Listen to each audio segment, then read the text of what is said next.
Hello, everybody. Welcome to this week's episode of Frivolous Gravitas, where I am desperately trying to get through these takes. Today, we're going to be talking about effort. Now, effort's a part of all of our lives, hopefully. And this is not a response to like the anti-work crowd, although it does apply to that.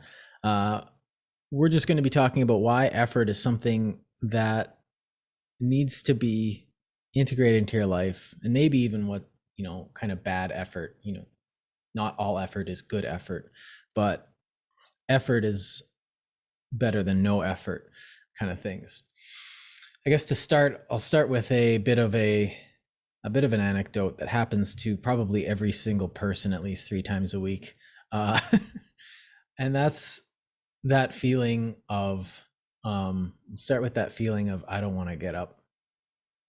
And this is a pretty natural feeling for people that are subject to the laws of entropy, because objects at rest will remain at rest until acted upon by an external force. And this is pretty normal for objects. You get a rock, it just sits there, lazy, stupid rock. How dare it just sit there on the side of the mountain, not rolling down, making my, trip to Jasper better, blah, blah, blah, blah, by me watching an avalanche or something. Okay, that's really specific, but what the thing is that we're not rocks, and this creates a whole bunch of problems for us as individuals. Mainly, why can't I just get up in the morning? Well, because you are the person that has to actually get yourself up. There's no engine that drives us. We have to be the engine that drives ourselves. So when you get up in the morning, a lot of times you don't want to do this. You have to push yourself. You have to be the external force that does this. And this is kind of a microcosm of, I think, what we're going to be talking about today is that will to just put up with it. And you can call this discipline. And there might be a lot of discipline talk in this podcast today. But the problem, the hard part about it isn't that, it isn't the fact that it's just like, you don't want to do it, you have this psychological block. It's, you can do it. You just, all you have to do is just get up and start your day and go. But you have these temptations. I could just keep sleeping. I could just keep dreaming. I'm not needed today. And even today had a bad sleep, and I just kind of was like, I could just push it back. We could start later. And it's like, no, you got making up excuses. And so one of the things that helps, I guess, with this is discipline. But the only way to get good at discipline is to keep doing it. You need to get up every day. You need to get used to doing it, and you get momentum. You no longer become an object at rest. But then you stop and you gain that. Effort becomes harder. So why do we even get up in the morning? Well, because effort is actually healthy for us. It's an object at rest starts to collect things like dust and psychological issues, bad perspective on the world that has no basis in reality. And someone who's working can easily shut out what's not necessary, what's inane, what's stupid, what's asinine, and focus on what's important, because the work itself hones you and tells you. So with that, I guess, why do we need effort? I guess, I don't know. Let's bring Kris into this. What do you think? Welcome. Well, yeah. I didn't do the thing. Whatever. Yeah, there's like 52 other episodes. If people want to know who we are, they can make the effort. They can make the effort. I did want to talk about like all different sides of effort, but mostly misconceptions of effort, because I think everybody sort of has an idea of what effort is, but they don't apply common sense to their ideas of effort. So as an example, like I think the definition is just like a vigorous or predetermined attempt of effort to state our definitions of terms. But I think one of the major places that people's conceptions of effort are skewed is basically in 4 primary errors. Is like one, they believe that effort is just the minimum effort. Do you know what I mean? Mm-hmm. So like participation awards or whatever are a form of rewarding a minimum level of effort. And there should be an assumption of a minimum level of effort to say, like, I competed in this race. You don't need a participation award to show that you competed in the race. Just by saying you competed, it's implied that you showed up.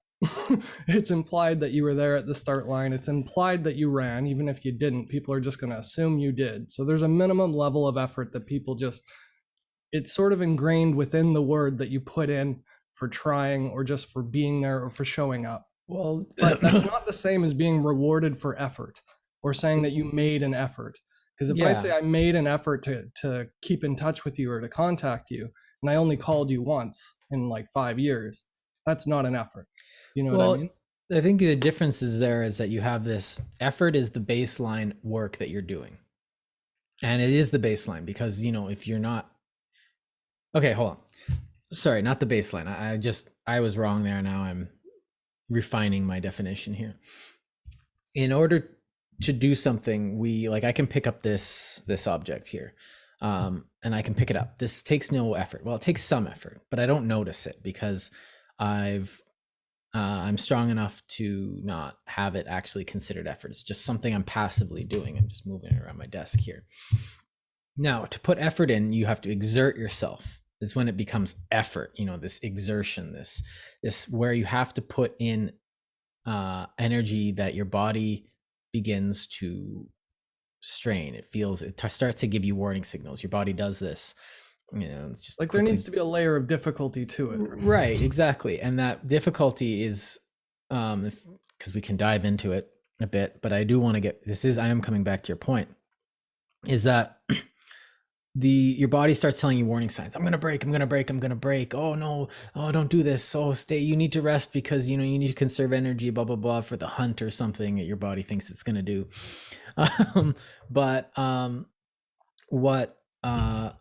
What it's really telling you is, no, stop. You're going to hurt yourself, but it's lying to you, obviously, because you're at probably about 30%, your body's got, and what you can do is you want to be able to push it up to 60, 70, maybe 80% in a pinch, and 100% if you're really in a pinch, and keep going, because 100% is ugly.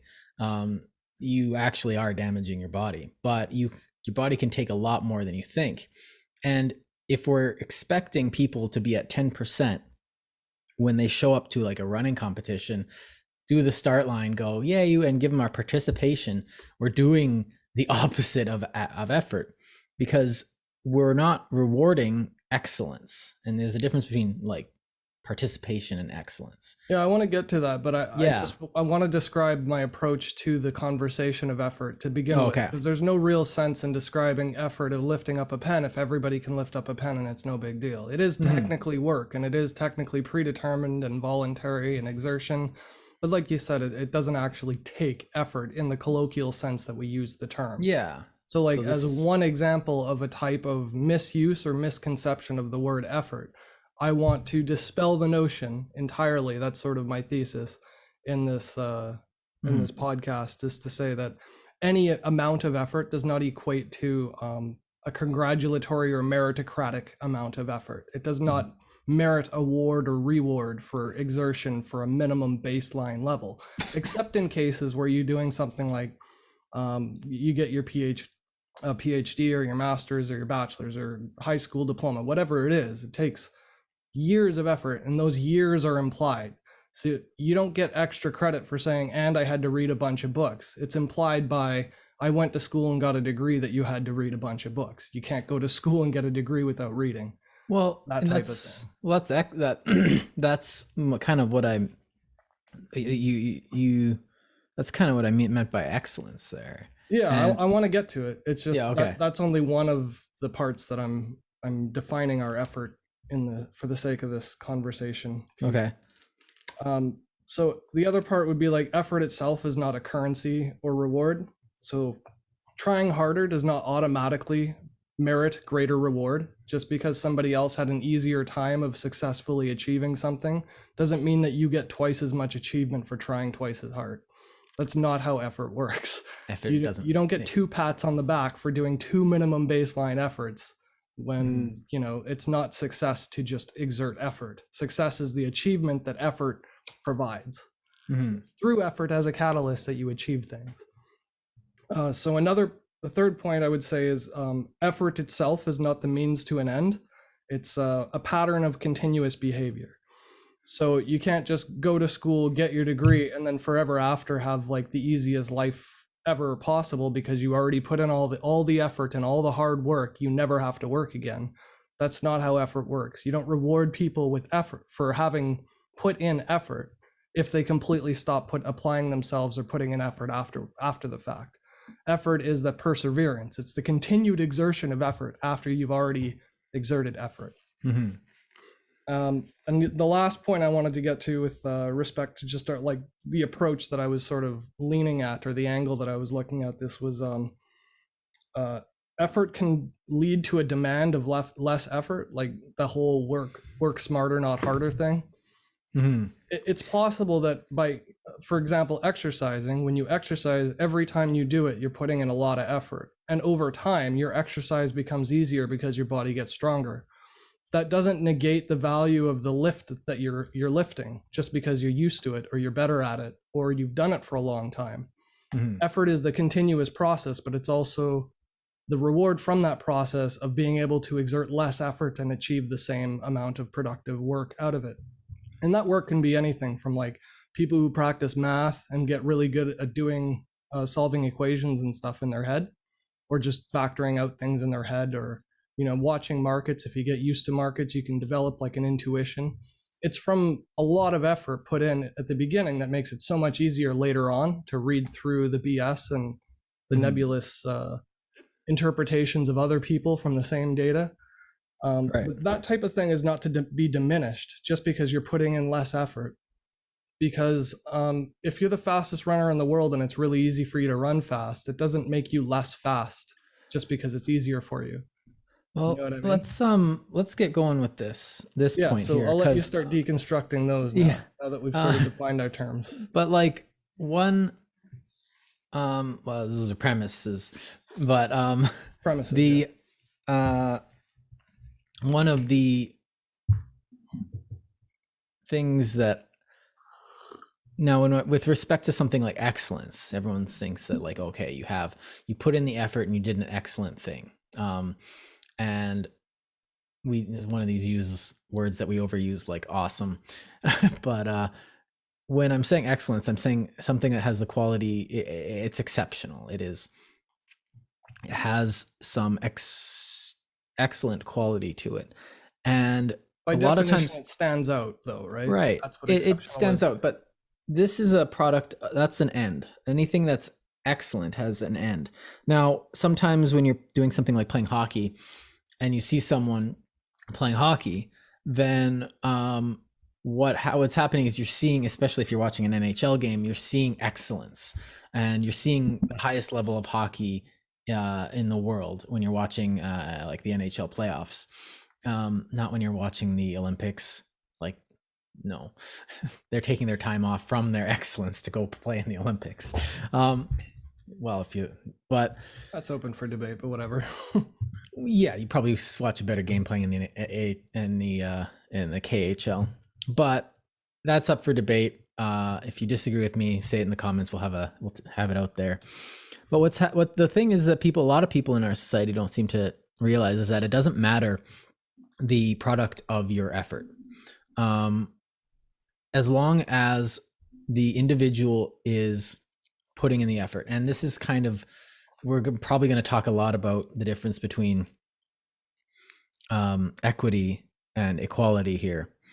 I guess equity and opportunity is better where this one is, because not everyone is going to have equitable outcomes. You're not going to be the best plumber in the world. I'm not the best carpenter, as that desk over there plainly shows, or some of my work behind me. But it's the serviceable bookshelves. I have serviceable. But the thing is that the effort that I put in was still effort. I still had to exert myself to build that desk and those cat shelves and the cat tree that I made for my cat. They're not perfect, but I put the effort in. I sat down, I did the math, I learned how to do it, and I did things beyond just automatic that I did. And the important part of it is that I put in the effort. Now, I put in an honest effort, not a token effort, which is important to distinguish. But any honest effort is, I would say, honorable in itself. As long as you are putting in the effort, that's something I can respect. That's something that's worthy of respect, whether or not it comes out with the perfect thing. And this is kind of what you're getting at with your final point. Premise.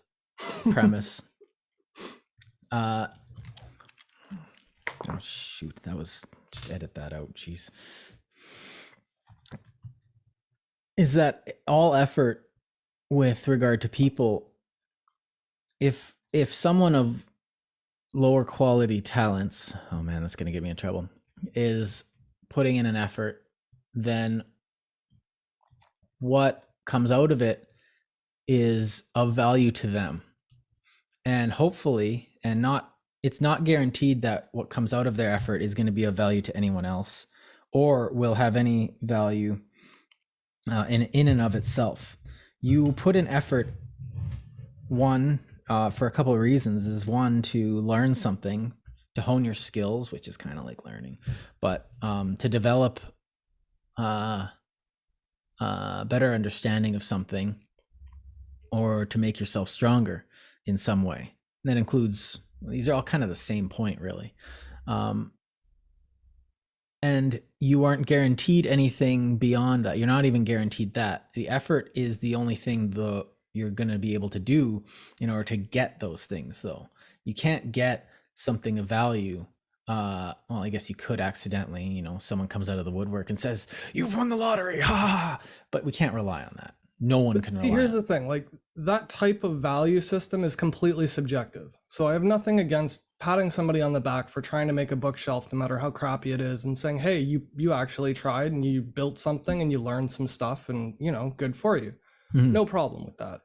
It's when people want the reward and the added benefit. Yeah. You know what I mean? That's what sort of bothers me about the whole effort thing. So I did an effort, and that effort's worth this amount of money, and therefore I'm entitled to this amount of money because minimum wage. It's like you're self-employed. It's the sense of entitlement. That's exactly right. So on the one hand, if you want somebody to pat you on the back for participating in competition, like sport or whatever, nothing wrong with that. But don't, in addition to that, ask for people to pat you on the back for training. That's part of being able to compete, is having trained first. You know what I mean? It's the additional pat on the back that people want for simple things because they put in some minimal effort. They want as many pats as they can possibly get for it. Well, and this is why I keep bringing, and I'm going to bring this up again, is that the West Broadway Youth Outreach Center in Winnipeg, and this guy who I talked to, who my wife volunteered with, had that thing where he wouldn't reward the students based on, everyone who gets an A goes to the Jets game, and all the kids in Winnipeg, that's a big deal. Very big deal. Jets tickets are expensive. It's not like a Panthers or a Nashville game where, you could put down $50 and get a plate of nachos with your tickets. And you mean $20? Yeah, it's insane. You have to pay $300 minimum for one seat, front row, nothing else. And so everyone in the city wants them. It's and so these kids get tickets to the Jets game, but it's not based on excellence, objective excellence, like everyone who gets an A gets to go to the Jets game, because that's inherently missing the point of their education. And it's an after school program where they all do their homework together. So they do their homework, and whoever puts in more effort gets in things. So they want proportional improvement, not objective excellence. And proportional improvement measures, like, because we all have, not all of us are going to have the same academic predispositions or potential. That doesn't matter to them. What matters is that they put the work in enough that they become better than they were when they started. and they see that the effort that they put in has become, and then they get rewarded for it. There's positive reinforcement. You went from an C- to a B+, best improvement in the entire place. Whoa, let's all clap for this person. They got it. It's not the fact that they did it, and they're not treating it as a currency either. They're saying you have to work, and sometimes, you put the work in and you fail. That's just how life works. But I guess but it also comes down to goals, right? Mhm. So if our goal is to teach kids to exert themselves, then you can reward them just for the effort. That's totally different. Yes. Like in this case, what you're doing is you're reinforcing that other point I made, which was the patterns of behavior. So what you're actually teaching them is not how to get a good grade. Yes. It's how to study for extended periods of time so that you continuously get good grades. And the structure of the reward system means that once somebody goes from a C to an A, they basically can't win the next Jets tickets because they don't have very far to move. So Right. everybody sort of eventually gets their prize, right? Right, but So you that's actually kind have of different from, on the one hand, doing that, and on the other hand, saying just for test scores, and then rewarding people just for their test scores. Because the people who are getting rewarded for just their test scores may not be putting in any different effort than they were before, because they might have already had good grades, let's say, right? Yeah. Or they might have already had good habits. So it flips both sides. They might already learn the lessons that they're teaching them in this program, but not to exclude the kids from the other kids who are also trying just as hard. That sort of makes sense. Well, and to But if be you're talking fair, about a lot of these giving out routinely, if you're routinely giving out participation awards, that becomes the behavior. So what you're training into the kids is that you get an award no matter how little effort you put in, as long as you show up. Yeah. And that's what I'm calling problematic. Yeah. So it's not the one time off instance or in the certain circumstance, and it's definitely circumstantial by goal, the goal of the reward. But ultimately it comes down to, when we're talking about effort in this case, is it's like, for me, when I mentioned currency, I was trying to say, like, you can accumulate it and then you get a bunch of it and you can spend it. Yeah, right? and that's what I was thinking about with a lot of these, I don't know, these anti-work folk who are saying, any labor should be paid. Like, if a woman's at home taking care of her kids, then she should be paid by the government or something because she's putting in effort. And I'm just like, it sounds good. It sounds politically correct, but it's wrong. And like here's the me thing, working in my garden, baskets by hand, and the baskets are worse than the machine-made ones. Who cares how much effort you're putting into? You're creating a product that nobody wants. right? It's not useful. And I think the thing worth noting here is that all effort is goal oriented. And without a goal, effort is just suffering. Period. It's because there's no point to it. Like, I got to get up in the morning. Why? Well, because I have work to do. Well, why? So that I can become better. Why? So I can maybe be rich and, not have to worry about money. Oh, okay. Or me working in my garden. I put a ton of work in my garden and I was not having a good summer. Like it was hard to stand this summer because of, well, you know why. And so I was working in my garden. It took a lot of effort, and I would get up and I'd go and I'd put all that effort into the garden. I got all the stuff. Well, why do you want to have a garden? Because gardens are beautiful. And I enjoyed having a yard that was had beauty to it. And so that was my goal. Also, my goal was to learn more about gardening so I could become better at growing things in the future and not just be like, oh, all my peppers got rotten because I cut the wrong branch or something, or I planted it too deep or too shallow. And so, like, I want to know these things for a reason. I'm not just in the garden because, Soviet state needs my labor in there. It has all those tangential benefits too, though. Like, your mental health is improved, your physical health is improved. It beautifies the neighborhood around you, not just you, but it affects your neighbors' well-being and their health. They'll be like, oh, I should keep mine. Like, I saw my neighbors the other day, like cleaning their yard up, and I was like, oh, that's different behavior. I wonder if I had anything to do with that. Yeah, like, it might even inspire them to be better themselves. Like, hearing people play music in the apartment next to you might inspire you to play your own guitar more, that kind of thing. And so effort needs to be directed. So everyone just thinks like work for, I work as a slave for people. It's like, no, we all start at the bottom. Every single one of us. Some of us get, lifted up pretty darn quickly, but everything comes with its thing. And for me, like you can't have, like, I think we're probably exhausting this a bit, but like if you try and sell, I did a thing, well, what thing wasn't worth anything? Like you said, it doesn't have any inherent value. And I think that goes into also like not all effort is created equal, because, and I've seen this a lot, is that sometimes effort is just absolutely needless. You can do, and I guess this goes into also work smarter, not harder, but you can do a bunch of effort and have it be a waste of time. Just because you did something, just because you're tired today doesn't mean anything, I think is what I'm saying.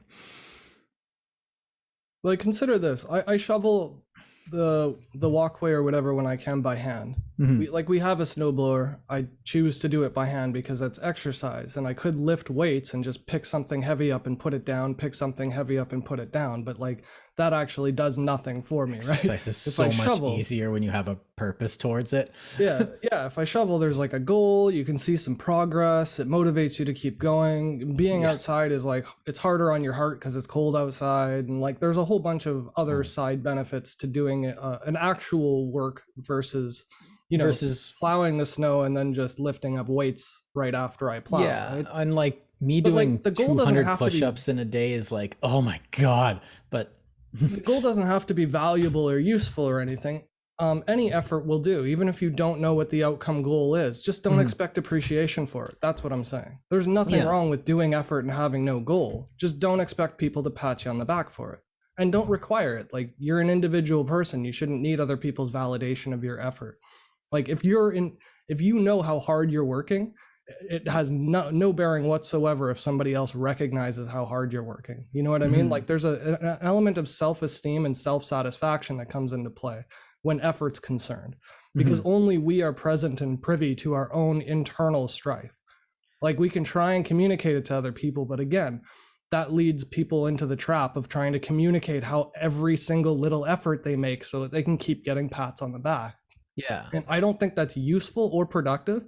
And I definitely don't think it's good for people's psyche to think that they need that type of compensation or validation for doing things that a mature, responsible adult should just do on their own without being told. Well, like picking up the garbage or... Well, that's part of being an adult there. And like, that's part of maturing, is doing effort and finding the reward on your own. It's like, if you're like someone, in my opinion, someone who goes and does work merely, now there's been some jobs where I've done work and the work is just like, pay me, I don't want to be here, I did my work, I completed my end of the transaction, now you complete your end of the transaction, money, and I'm leaving, fuck Starbucks. So like that was a contractual agreement. I was selling my labor, not my effort, which my effort was inherent in my labor. But if you come home after that and you have a dirty place, well, that changes the equation a bit. You now have to put effort in, and now you have to find meaning on your own. And adult is someone who can see, I guess you could call this delayed gratification or discipline or whatever, but you can see that you need to now put effort into your own life. And strangely enough, you go to work and you put all that effort in, and it just leaves a bad taste in your mouth. It's just like, oh, that was a bad job. And I can understand why people don't like their jobs, and they don't care that they're getting paid because it's just hassle.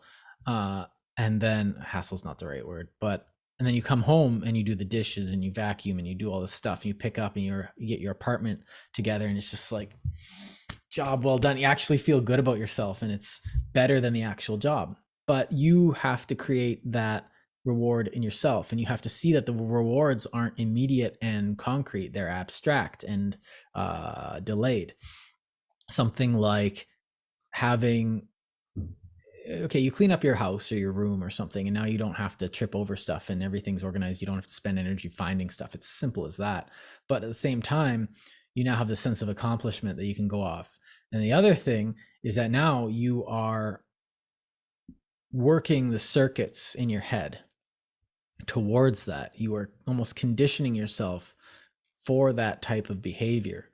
And when you're giving out when you're giving out pats on the back for showing up to work, oh good, you showed up to work, because you have that mentality in employers. Oh, I'll just be super nice to my employees and then they'll stay. No, they're gonna walk all over you. Like, what happens if you give a cat treats every day? Well, it's gonna expect treats. Like, if the same with humans, if you condition them to expect rewards for nothing, they're going to expect rewards for nothing. And so when you say good job for everything they do, like, one, you're going to get two types of people. They're going to get types of people who will be like expecting, and then you'll get people like me who will just get irrationally angry at those types of things for absolutely seemingly no reason. Good job, Jordan. It's like, I just poured a glass of water. Could you not? Yeah, and the thing is, saying it outright like that, everybody's probably just going to agree with it and say, yeah, fine, that's other people. That's not me. That's not me. But what drives me insane is how everybody does this and everybody says that's not me. Every job I've ever had and I go to work, I always see at least 25% of the people there who think they're entitled to get paid while they're on their cell phone on Facebook. Yes. And they think, oh, well, I finished my work early. And all they did was skip through it as fast as possible. Tons of errors. They just wait for somebody to find the error and come back to them, and then they fix it on the spot. Completely indifferent to the cost that it causes other people. Like, other people might want to relax at work, but now they have to do 2 trips to you because you didn't do your job properly. And there's no consequence for that. But you're going to get a sticker for every week that you showed up on time to work. And again, every job I've had, I go into work early just because I like to work. I get that I don't expect that from everybody else, but I do expect that when your shift starts, everybody, absolutely everybody, should be on time. Yeah. That doesn't happen almost at all at any job I've ever had, because everybody just assumes that it's fluid and dynamic and they can just make up an excuse and there's no consequence to it. And they get pat on the back, or they get an attaboy or whatever for every little thing that they do right. Yeah. That, it's inconsequential for them to make a mistake, but then they want the instant reward or recognition for every little thing that they do that should be expected. And that, to me, is a really big social problem, because once we make that normal, once we accept the fact that adults are just childish, they're going to raise kids who are even more childish. Well, like, you need to set a standard or some type of baseline that's actually relevant to a grown human being. You know what I mean?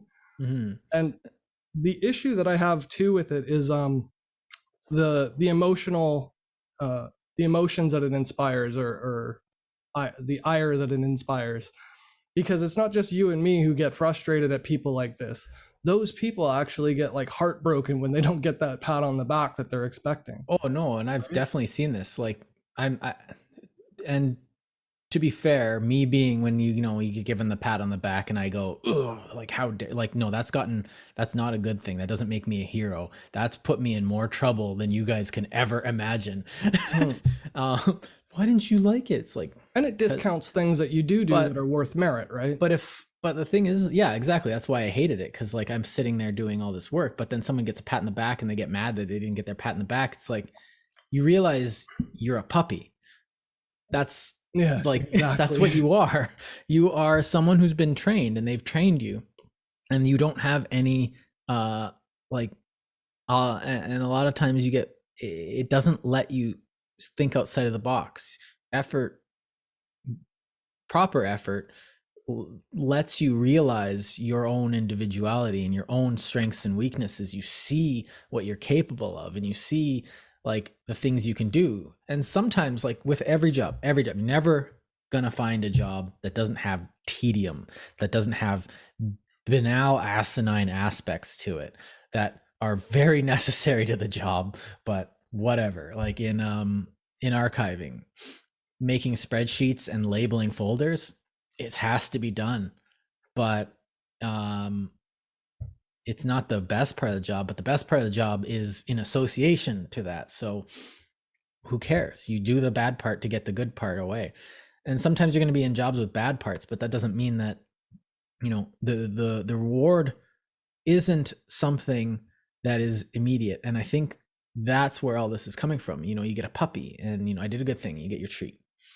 But when you do the project, they're saying, how's the project coming along? He's not there to make you feel like, oh, good job being 20% done the project. No, he's there to make sure you're still doing the project, that you were not off. And if you're sitting there being like, yep, project's good, please don't break my thought, they're going to be happy that you're still putting in the effort. You're going to be happy that they left so quickly out of your office or your workspace or whatever.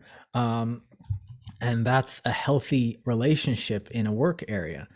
Even though it's on the same token, on the flip side, as a manager, I do go out of my way to make sure I acknowledge people that do things that I want them to do. So it's again, not to say one side or the other, never do this and always do this. Yeah. It's to say like the moderation and balance is key. So when my warehouse guy comes back because he chose a faster route and thought on his feet, and I want him to keep thinking on his feet, I will tell him, good job on thinking through that route to get around traffic or whatever, right? That's not the same thing though as saying, way to drive, you're a driver. Right. You're supposed to be driving every day. You're not using I shouldn't have to congratulate you for also being able to understand how to turn your car on when you've got your driver's license, because part of getting your driver's license is knowing how to turn the car on. Yeah. Like you don't get 2 pats on the back for your license and for driving.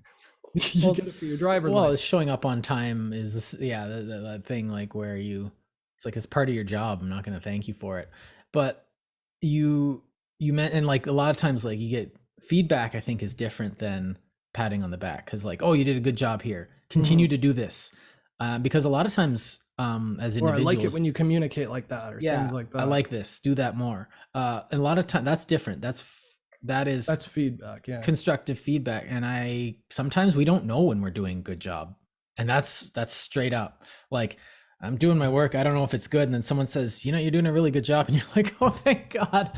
And it's a sign of a bad manager who doesn't tell you, because that is their job, is just to control the flow of operations. They're supposed to be there to do that. Less of this. And like stickers and buttons and candies and and that keeps our effort from being when you have a sticker, it's like, adults have conversations and then they get on with their life.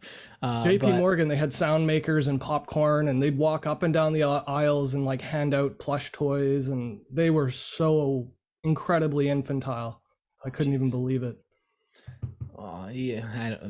Few places are that bad, but for an international bank to be that bad, worth pointing out and calling them out in a podcast, just for the record. Well, I hate, and I feel like I'm a conspiracy theorist for saying this stuff, but it just seems to me that in the last 40 years, there's been an infantilization of the newer generations, and that includes my generation, and to some extent the generation before mine, but definitely more so as time goes on. Now we are rich as a society. Oh boy, are we ever. But there's the boomers too, because a lot of them will say they earned all of their wealth when it's patently false. All of their wealth came from property appreciation, which came from bank lending, which came from mortgages, which came from the government stimulus, which is taxpayers. Yeah. And I think it's definitely exacerbating nowadays though. And because I definitely almost fell for this trap myself. When I was younger, I was being stupid and not knowing what to do, and it's just like, oh, I can't find a job. But it's like, well, I wasn't willing to find a job at certain points, even though I had like 50 jobs. Well, it seemed like 50 jobs, but like every year or so I'd have a different job. But that's a different problem. When I was at a job, I would find that I wanted to, like, I was okay with working, but I'd get disenchanted with the work, or I would need something that pushed me. The problem with me was that I was almost too quick with a few things. And with other things, I was just absolutely abysmal. And so I would get good at things that I was good at, and things that drove me up the wall would drive me to another job. And I could have been more disciplined, but I started seeing like, there's nothing here for me. I want different. I want more difficult problems. But in the end, what I was doing was I was doing the infantile thing. Instead of working my way to a more difficult problem, I would just be like, this place is stupid. I'm gonna leave. I'm gonna go and get a better place that appreciate blah blah blah, that whole thing. So the effort that I was putting in was it was good up to a point, but then once I figured everything out, I would get bored, and then I would be unwilling to put in any more effort. And that's very juvenile. But when you are doing things just for, you want your perfect job, you want your perfect this, and I see a lot of kids who are, I'm not going to name names here. That's a good way to get shot. Waiting for their perfect opportunity because they think they're worth something more than just a Starbucks, or they're worth more than, a shelf stocking gig, or they're worth more than this because they have the potential or something. But the problem is that effort always kind of starts at the beginning, and you have to do the hard work. You have to do the menial BS. And it's not supposed to be pleasant all the time. And I think that's also part of growing up. I had a point beyond that, but I've forgotten it. Well, allow me to hinge on that, because I really think that you made a really important point there. Okay. The waiting for an opportunity thing is a perfect example of people who aren't used to applying concerted effort over extended periods of time. Yeah. People who are used to an instant reward or a tap on the back or compensation for every little bit they do, every incremental stage of their own personal development, they want somebody there patting them on the head for it, right? Waiting for opportunity is completely ignorant of the people who are out there putting effort in all these different areas where luck can happen to them 15 times as opposed to just one. So an example would be somebody who wants to be a musician. They might play a lot of guitar and practice a lot of singing and write a lot of songs, and they keep trying to get gigs, right? But nobody wants to pay them. Doing the free gigs and getting visibly seen so that somebody else might say, hey, I own a bar, can I book you? And they won't even know that you're not paid. They'll automatically just pay you. Making an opportunity involves an effort that looks aimless or feels aimless or goes nowhere, like working that job that you hate. You might get one of your customers walk in and decide they want to hire you, or one of your suppliers or merchandisers or whatever, right? Based on how well you do the job they know you should hate, but you pretend you don't hate, right? Right. It's the effort that you put into not just doing the job, but also going above and beyond the emotional aspect of hating doing it. Well, you have to, in that effort of playing a gig, knowing you're not getting paid, knowing it's costing you money, and people are getting free entertainment from all the sweat and tears that you put into over the years of practicing and learning how to play. But waiting for an opportunity doesn't mean sitting and waiting. Waiting for an opportunity means I'm doing effort while I'm waiting. Yes. And a lot of people don't get that because they think effort equals a reward. And that's not how the world works. You don't just plant one seed and have a garden. You plant a bunch of seeds, a bunch of them die, a bunch need extra care and transplant, a bunch get infested with aphids, a bunch don't get enough sun. Like, there are so many different things that happen along the way that cause you more grief and more effort. But that's what leads to the development and the opportunity, right? My petunias got aphids. R.I.P. No, but this is a good thing, because bastards, I had to squeeze them all off with my fingers. And I just replanted. They were just like, it was more aphid than plant. Well, that was the learning opportunity for me to like mix up like dish soap and 1 part milk and magnesium and. But no, this is a good thing that you brought up, because I remember I got my degree as an archivist, so I'm an archivist now. I can call myself an archivist because I've done archival work. I've done archival work since COVID started. One thing I did was I noticed, like, I went around, like I wanted an archival gig, and I thought, okay, what's the thing I can do? I can actually go into the archives and shake hands. And what this is, just like a guy looking around for a gig, this is embarrassing. It is not something I want to do. I'm not particularly great at meeting people, but the more I do it, the better I get. But at the same time, it's awkward. I'm shoehorning my life into these people. But if I don't do that honestly cringy thing, then I'm not going to get anywhere. So I go in, say, hi, I'm an archivist. You should give me a job. Well, politely, although not always. uh, it's like, do you have any positions? I'd go in and then they'd be like, oh, we don't have anything. And, I went all around town. I went to seminars that archivists were putting on. I went to historical meetings and being like, okay, I'm looking for a job here.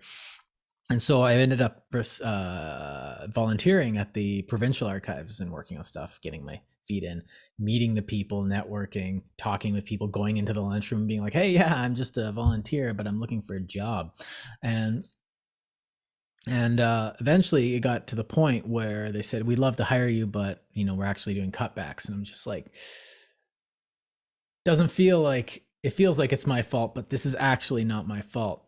I put in an honest effort, and then COVID happened and it got even worse. And so I had to rethink it. I had to put in different effort, and the effort never stops. And so I had to go and put myself in uncomfortable positions that every piece of my body was telling me like, no, don't do that. Don't.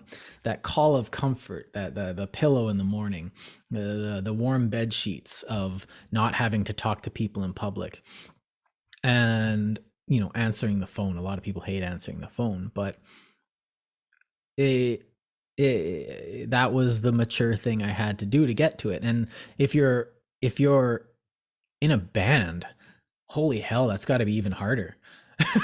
Like, you have to not only practice every day while you're home. Like, I have to read while I'm at home. I have to study. I have to make sure I'm up on my craft, understanding how history works and all that, even while I'm looking for a job, just like you said. But a musician has to go home and play, or else they'll lose it, like lose their chops or something. And they have to prove to them that they're an okay musician to people who get 50 of these people an hour. Like, if like in the what's that place, the Cavern in Osborne Village, probably gets like 50 artists every 2 hours just coming through there being like, hey man, I got a band, you should let me play. But then you also have to get onto the scene, which is hierarchical. So now you have to prove that you're, good to people who are either mediocre or amazing or up and coming, and who are invariably going to be better than you where you are at the start, unless And you're music tastes are subjective, so they might not even like it, even if you're really, really good. They might just not like your music. It's a ska classical, fusion, and they're like, it's creative, I'll give you that. But to put it more relatably than archives or musicians, you can even say, like, when I was a kid and I was applying for just regular administrative jobs, I taught myself Excel spreadsheets and Word, and I practiced writing like music and letters and stuff like that, just to get better at writing English, because I wasn't a very good student in high school. So it's not necessarily just like those one-off things. It's also when somebody goes around telling you, oh, there's no jobs out there, it's so hard to find a job. Part of the effort isn't just dropping off your resume. It's also fixing up your resume to see if a different style or a different presentation will help you get more interviews. Going back and saying, hey, going back and doing follow-up calls. Do you have a chance to take a look at my resume? And expanding your education, like the things that you're marketing yourself as to be employable. You can learn more of those things while you're waiting to be employed. And most people do one of those three. They'll either ask everyone they know and then just wait for a job to come to them without making a resume, or they'll build up a bunch of resumes, but they'll only apply at 5 or 6 places, and they'll say like, oh, well, none of the five whole places I applied for didn't call me back. And you're like, woof, 5 places didn't call you back. Yeah. Like when I moved to BC, I was desperate because I had no money at all to my name. I was living off a credit card and I had like $1,000 credit. So like that will not get you very far in BC. I had to apply at like 90 places over the span of 3 weeks. And then I got flooded with calls like a month later, right? But just to make sure I got the job, I had to put in the effort. And I wound up having one resume for all 5 different types of jobs I was applying for. And it was like warehouse, admin assistant, management jobs, phone rep jobs, like anything I could think of that I might be able to do or convince somebody that I'm able to do. Because every job is a training program, right? You can put in the extra effort after you get hired. Oh yeah, well that's something that I always say is like, I can learn real quick. I'm really good at learning things. and I don't know, people don't seem to like that one anymore. But Well, it just sounds so cheap because everyone says it. People who put in zero effort whatsoever sincerely believe they're quick learners. yeah, And that's just because of the grades they achieve when they spend an hour studying. But like actual effort means you go to work all day, come home, and then be like, I need to learn all this stuff. Let's yeah. figure out a plan to start learning. And then you're studying at home for the job you're already being underpaid for as an entry-level job. Well, Like the it's first, hard. The and it first takes week of time. job is always going to be, sorry, my bad. I just got a bit woozy there. The first couple, it's just massive deja vu for a second.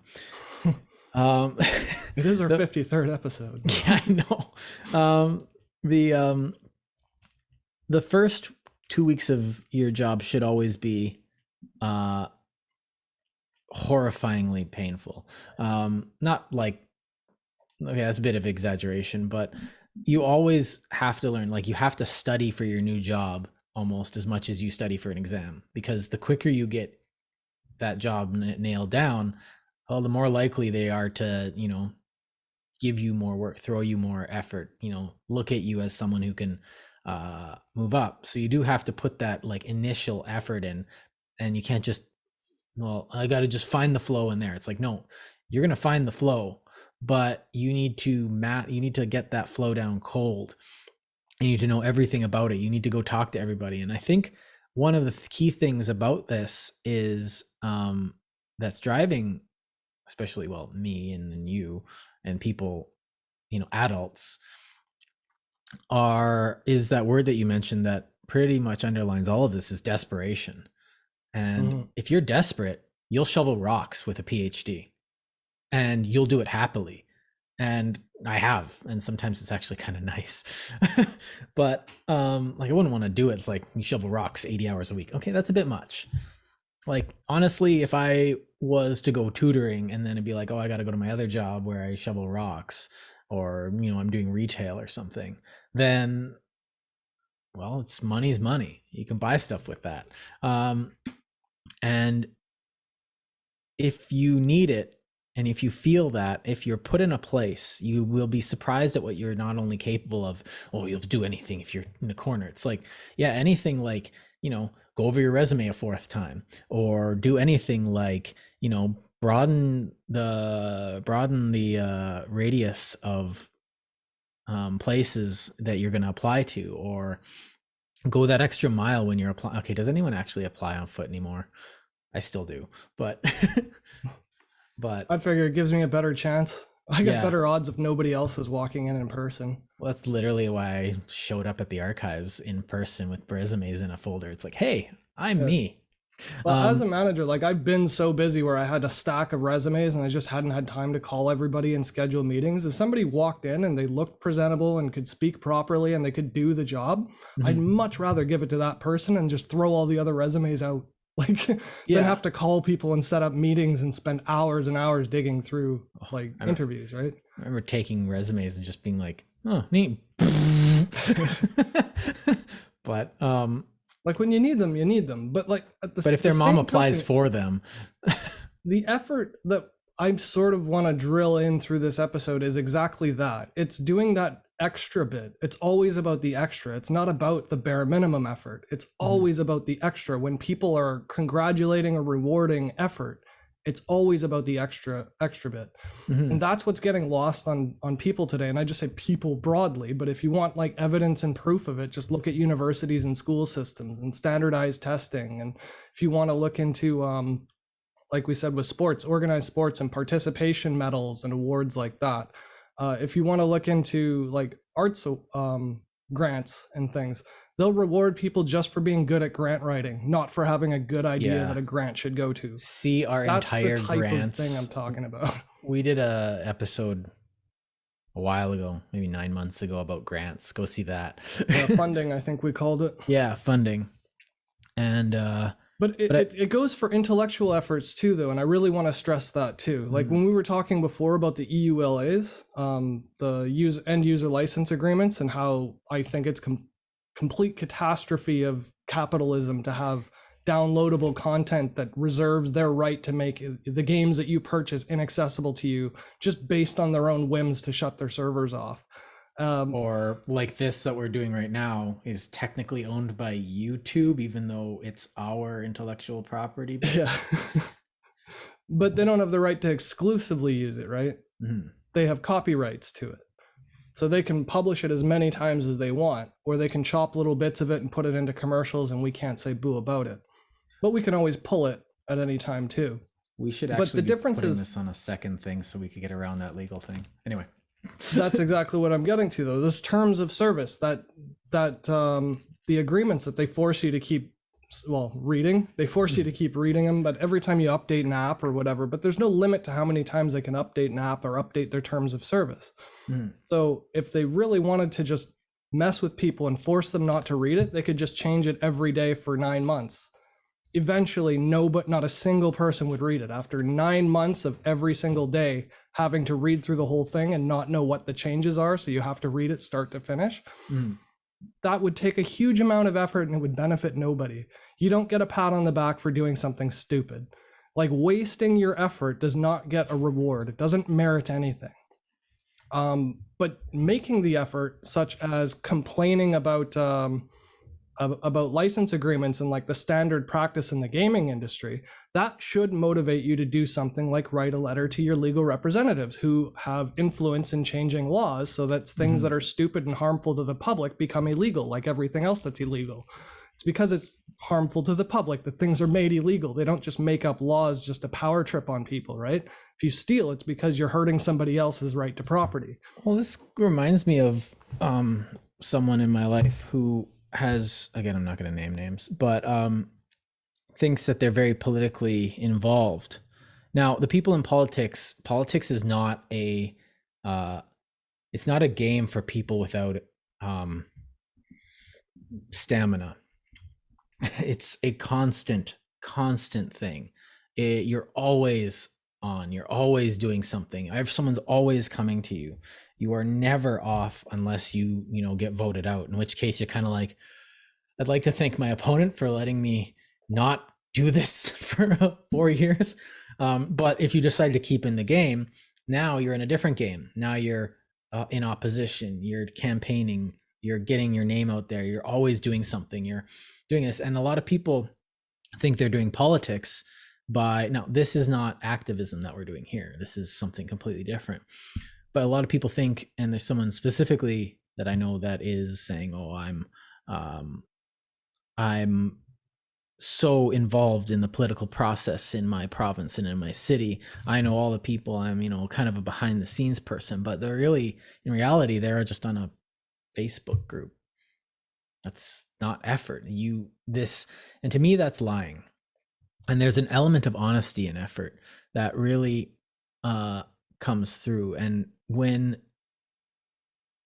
you think that you are, you read something in the news, and then you react to it and you say, "That's so terrible that this is happening, blah blah blah blah," and then you write a thing like a journalist piece or something, and you put out something that really doesn't take much effort, because we can form opinions without very much effort. And then you sit down and you said, "I did a lot of work today. I complained on the internet about something." It's ironic, but are we complaining on the internet about this right now? Anyway, but it's useful though. I'm not against complaining. What I'm against is people that say they're making an effort and all they do is the one quick search, first result, first headline. That's my belief. Right. I looked it up. I researched it. That's not research. Research requires effort. It requires meticulous scrutiny of the information you're being presented with. And then you have to compare it to comparable similar data points, things that are grouped in the same category. You have to compare it to other instances of that type or group or whatever you want to call it, depending on the math that you're going to use for it. Right. So looking something up on Facebook is still research. But if that's the only thing you're doing, then you're not putting in the effort.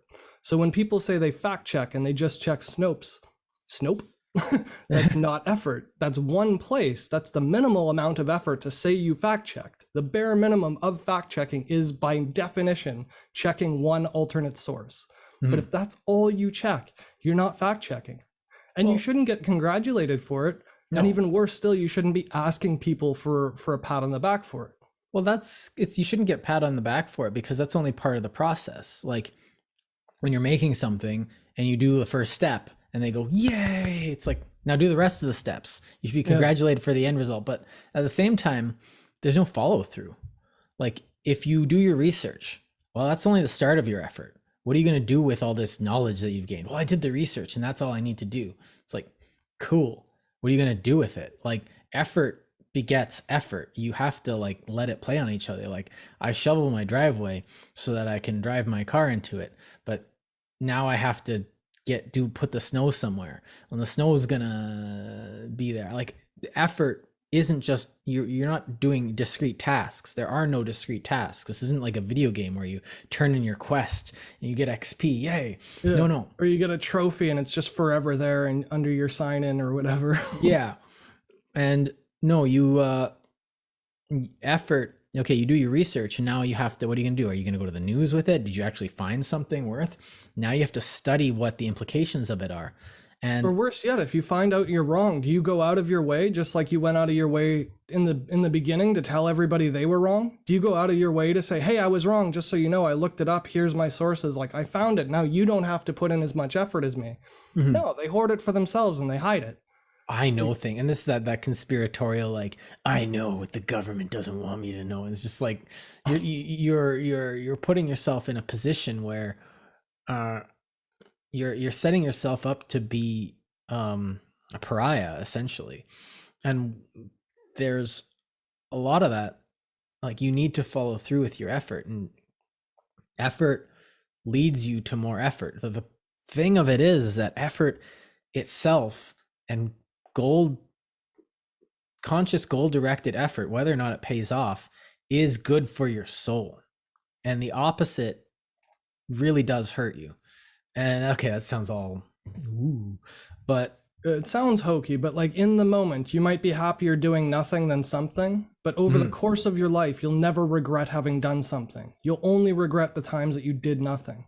And that's what people miss with this whole effort thing, is that they want to like throw effort into a bucket and just count how many times they've tried something minimally, so they can count, look at all the things I've tried to do in my life.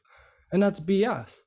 Like as somebody who's started up like a dozen companies in my life, it's not that I can't run a business. I just don't enjoy running businesses. I like starting businesses as just for fun. And if any one of them made me like $10 million or more than my day job, I certainly would have day job and kept. But it was more work to keep my startup going, and I get diminishing returns as the game rolls on. But it's like with web development. I learn and practice web design not because I want to build websites by hand for other people for money. There are tools like Wix and Squarespace where you can visually, without any programming background at all, make a website nicer than I can make by hand. Hands down, I don't deny that. And I've spent countless hours, like hundreds of hours, learning web design from scratch because I've been doing it since I was like friggin' 14 years old, right? But that doesn't negate the value of learning how to do web design, because then when I'm approached with things like database management in my warehouse 20 years later, I have a familiarity to something that I've already learned and practiced with. And that has value. Or if I'm trying to tell somebody how to find Wix or Squarespace, or not sponsored, I'm just using them as examples, but they do have good tools. Like I can't deny that. Well, I would point people to that instead of paying me. Well, it's just like basic computer skills. If you go into a thing and they ask like, do you know how to use a Microsoft Word? It's like, dude, I can put a computer together and start it from scratch. Like and they'll be like, okay, I like that. I want that. And like, that's something somebody wants now. You have more value. Through this effort, you've not only increased your value, but you've also made yourself, I don't know, worthy of self-love, I guess. But that's not a good way of putting it. I wouldn't say worthy, but I know what you're getting at. You're trying to say like it merits it, like it's earned. Yeah, and that's the thing. Life, that's it. Because I don't want to, like, at the end of the day, and I've said this before, especially I think I said this with the video game episode. Was that last episode? No, it's 2 episodes ago. Or no, 2 episodes ago, because this is Yeah. recorded.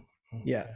So, but I don't want to, like, I don't play a game. Like, I'll play games at like 10 a.m., but I will have spent, 2 hours probably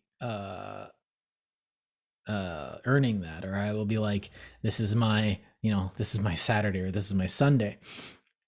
But I don't want to just sit around and play video games all day, but I want to earn it. It feels better. I like playing video games, especially when I've earned it. I don't want to sit on a beach. Like, everyone has this dream where they want it warm. Yeah, I like it hot outside. Oh, I want it to be sunny. I want to sit on a beach, and I want people to do things for me. It's like, you want people to give effort for you. First of all, that's something in itself. But this is not ideal. Like, it's not ideal unless you've earned it, and it's not worth anything unless you've given up something to get it. And that, to me, is just, I find it very strange, because I don't ever want to just sit there. Like, sometimes I do, but usually I get, after about half an hour, I get up and I decide that I want to go for a run, especially when I shouldn't. See me this summer. But you're going to get bored of that, because we are wired for effort to some extent. You need to have that. And if you've actually earned it, that kind of vacation isn't actually going to be, you're not going to be able to relax. You're going to be looking for things. Your algorithm's going to be set up for something completely different. And so when I actually took a vacation, we went to Italy, and it was hard work. It was great. We did a bit of laying on the beach, because that is what you do. It is nice to sit on the beach in the sun, and the salt water is kind of healing your feet or something. But then you get up, you get dressed, you shower off all the salt, and you go. And what we were doing was we were visiting battlefields, and that's not easy, because there's a lot of walking. There's a lot of study. They gave us a book of stuff, of maps and stuff. So we're just sitting there on the bus studying, and we go for a walk, and then it's emotionally draining, because then they tell you these literal horror stories of people just like you doing things you don't want to do. See our Remembrance Day episode. But that was a lot more rewarding. It ended up actually more tired on the way back. But this is a macrocosm of what I guess how we should be treating effort in itself. Like, my rest also has an element of effort in it to some extent. I think that sort of goes towards saying that it's easier for you to make an exerted effort, though. So for people who are completely content to sit there on a beach and have people serve them all day, I think it takes them more effort to do less than it would for you or I, who are compelled, like compulsively by nature, to move and do things. Right. So but for the I'm rest not trying of to your step life on people or belittle them. I'm trying to wake them up to the idea that, hey, their ideas, their conceptions, their preconceived notions of the word effort are probably skewed, because most people's preconceived notions of effort are already conscript. And here's the examples. And that's what I'm trying to do, is show a whole bunch of examples where people, broadly speaking, are misinterpreting. Sorry. Well, okay. Let me put this a different way, because you're right. Maybe what I should say is that the idea of paradise isn't necessarily someplace where you're not putting in effort. Paradise and effort aren't mutually exclusive, because paradise, to me, is where, heaven isn't where I don't have any responsibility. Paradise is where all of my responsibilities and efforts have meaning and purpose and are directed to some goal, and don't just, like, it's not just me shoveling the sidewalk being like, I'm going to have the best sidewalk on the street, and then it just starts snowing again harder. And you just go, ugh. That's Sisyphus. Reality. Yeah, that's reality. There's actually, that's a good metaphor, is the Sisyphean nature of reality means that a lot of our efforts are just going to be for naught, but you can't know which ones. So you have to just try your hardest. But that, to me, is one of the preconceived notions that I'm trying to dispel. The fact that it has to achieve an end goal does not make effort worthwhile. The exercise itself, the effort of exercise, is worthwhile regardless of the outcome. Right. Practicing to build websites, regardless of its utility as a thing that you do by hand because there are tools that do it better and faster, is irrelevant. The practice and exercise of learning to code helps you abstract and problem solve in every other facet of your life. Or for example, if you're shoveling, you're getting physical exercise. So it's easier for you to do something important like save your life. If you're hanging from a bridge, you're strong enough to pull yourself up because you've been shoveling. Well, just because your life's never been at risk hanging from a bridge doesn't mean being fit wasn't better for you the whole time. And it doesn't mean you had to have the goal in mind of being fitter by shoveling to shovel for it to be worthwhile. You can shovel and have positive consequences that are never realized. You can be able to build a computer and get your job as a word processor and never use it, but you still got the job because of your ability to also build computers should the need ever arise. Or speaking another language, it's all the same thing. It's a conceptualization problem is what I'm having, is that so it's just CBT. So if you reconceptualize your effort will be directed and goal oriented. Well, why am I doing this? But if you try and reconceptualize your effort and it's just like, why am I doing this? Then you actually do have a problem. It's like, why am I working here when I could be working at a more rewarding place?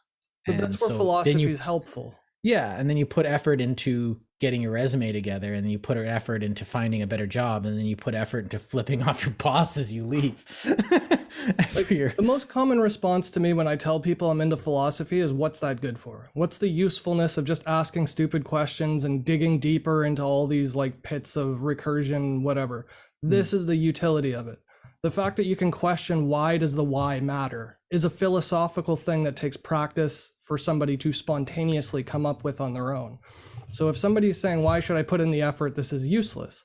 The question of why implies a purpose that is singular and point bound, right? And it seems like it's not banal, but in the world. But it really is. Some people might have an answer to why are you lifting weights, but it doesn't mean there's no other answer for it. And it doesn't mean you have to have the right answer for lifting weights to be beneficial in your life, even if you're never aware of the fact that people get fat. Some people, like I've met a lot of people where lifting weights is part of their reason for being. It's just like, I'm following my logos. My logos is telling me lift weights. Well, most musicians are like that. They'll play music regardless of anybody ever listening to it. Like they just do it because that's what gives them meaning. And if you say why, like why would you write a rap album if you know nobody's going to buy it? Because I wanted to practice writing and I like rap. Well, that's enough reason. You don't have to succeed at something for it to have been worthwhile. The exercise and effort put in teaches you audio engineering, poetry composition. It teaches you how to span things out into like one whole album is a whole bunch of pieces of other independent songs that all have their own motifs. Like there's artwork and design to it. There's learning licenses and the legalese behind like copyrights and infringement and things like that. Obtaining licenses so that you can reuse or chop up bits and pieces of other people's work. Like all of the marketing and the distribution and stuff you learn from doing something as simple and stupid as releasing an album that nobody wants is useful. And it doesn't have to be useful to be worthwhile, but recognizing its utility makes you think, well, the question of why is irrelevant. It's not just meaningless, it's actually irrelevant. It doesn't matter to the outcome whatsoever. Well, it's I think it's not that it's irrelevant. I think that it's already been answered. And then to ask why is redundant, not irrelevant. Well, no, it's like when I say, why are you lifting weights? It's to get stronger, right? Well, you could lift up a vacuum cleaner over and over and over again because a vacuum cleaner is heavy and it produces the same result. So it is irrelevant in the sense that it didn't have to be that one thing. It could have been anything. Or you could have just learned directly the things that you're learning by extension. This is why the philosophical thinking is important, because I remember being like, I need to get fit. Well, I need weights. Well, no, check your premises. Do I actually need weights to lift? Do I actually need weights to lift actual weights to lift? Like, what can I lift that I already have? And I've like found my couch and I was bench pressing my couch. Yeah, or a bucket. It was annoying. I was using a bucket of water, like a 5-gallon pail, for a long time, and it would I'd fill it up and I'd just be like, and I was doing that for a long time while I was in school, and I would just have it there, and I'd integrate it into my schema of work. And eventually I just, I ended up getting weights so when I could. And so the ability to get back to your point that I thought is not really relevant but is really interesting, is that philosophy does interact with your daily life, and it's worth dissecting what's going on. But let's skip back to effort. Well, that's what I was trying to get to. No, I know. I was trying to get away from my tangent. And speaking of effort, philosophizing over effort, rather than just assuming we all already know and grasp the concept fully and just apply it whenever we want to feel like a pat on the back or whatever. Mm-hmm. When we analyze our need for effort, we'll find things that we're not aware of consciously until then, such as self-esteem issues or seeking validation or being infantilized, or you know what I mean? Like those regressive types of behaviors, the patterns that persist throughout our life in every other aspect, whether it's relationships or romance or work or studying or even play with video games and stuff like that. That type of thing comes down to being able to analyze what we value in the parts of effort and being able to value something without having a label of value for it, without having a metric or a heuristic that says, this is how useful this should be, or this is how important it should be. Not everything has to have that. And when we apply effort to things like raising kids, we just assume it. We give tons of effort into our kids and we don't think twice of it because it's for a greater good. We see the whole picture of a human being and an individual's life through kids. But when you ask people to make that same type of effort to something like writing their congressman's or fact-checking something on Facebook, or reading a book for the content, not just for the sake of saying that they read it, like those types of things get lost on them when they don't consider the actual gravity of the point of effort itself. Sorry about that. Geez, sorry, I muted the moment I talked. That's why I said my phone rings and you mute. That's why I said earlier that women should get, when the argument that women should get paid by the government for raising children was dumb, because it's not that they're not getting anything out of it. It's that's not how economies work. But also that raising the child is the purpose of the effort in itself. You're raising the kid not for, well, what am I getting out of it? It's like you're getting a kid. Like the kid is the value in itself. Like I object to it in principle though, because not everybody's capable of doing both. And if it comes down to one or the other, if you want to put it in economic terms, you're far better off to have a more productive child grow into a tax-paying adult than you are to have an adult who's already barely functioning at work and doesn't contribute much to taxes, doing both poorly. So there's an economic benefit to having parents stay at home should they choose to. But rather than framing the question, should we pay women to not work, or not women, but parents, should we pay a parent to be a parent? I think the better question is, should every kid have access to basic needs? So rather than paying a parent, they should just not have to worry about their kids' bare necessities. That should just be a goal in a civilized society of surplus like ours. But we shouldn't have people hungry. Yeah. Especially kids, because they could choose.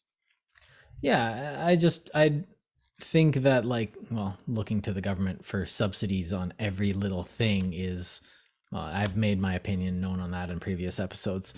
But the effort that's putting that a mother puts into her child is, she knows what she's getting out of it. And I think that when you're only focusing, I think this is what a lot of kids are doing nowadays, is that they're only seeing the monetary aspect of their effort. And that to me is woefully like, well, what am I getting out of it monetarily? It's like, what are you talking about? Like, you're getting paid, but it's like you want the maximum amount of money for the minimum amount of work, which is kind of what you want to do, but it's a negotiation between you and your employer. But I think that's a faulty reward effort and reward system, which I think is what we're talking about. And I think I just talked myself into a corner by rationalizing away this thing. Well, not really, because it is practical in the sense that we do that with fostering. So there are family or parents, we'll say, out there who foster 5, 6, 7 kids, and they make a lot of money because that's, every kid is money from the government. Mhm. And then you can use hand-me-downs so you can pocket all that extra money. There are terrible parents out there who are raising huge, like, farms of kids Broods. in these derelict houses with nothing and no attention and no love. I would much rather give that money to a parent who loves and cares for their kid and can't afford to do both.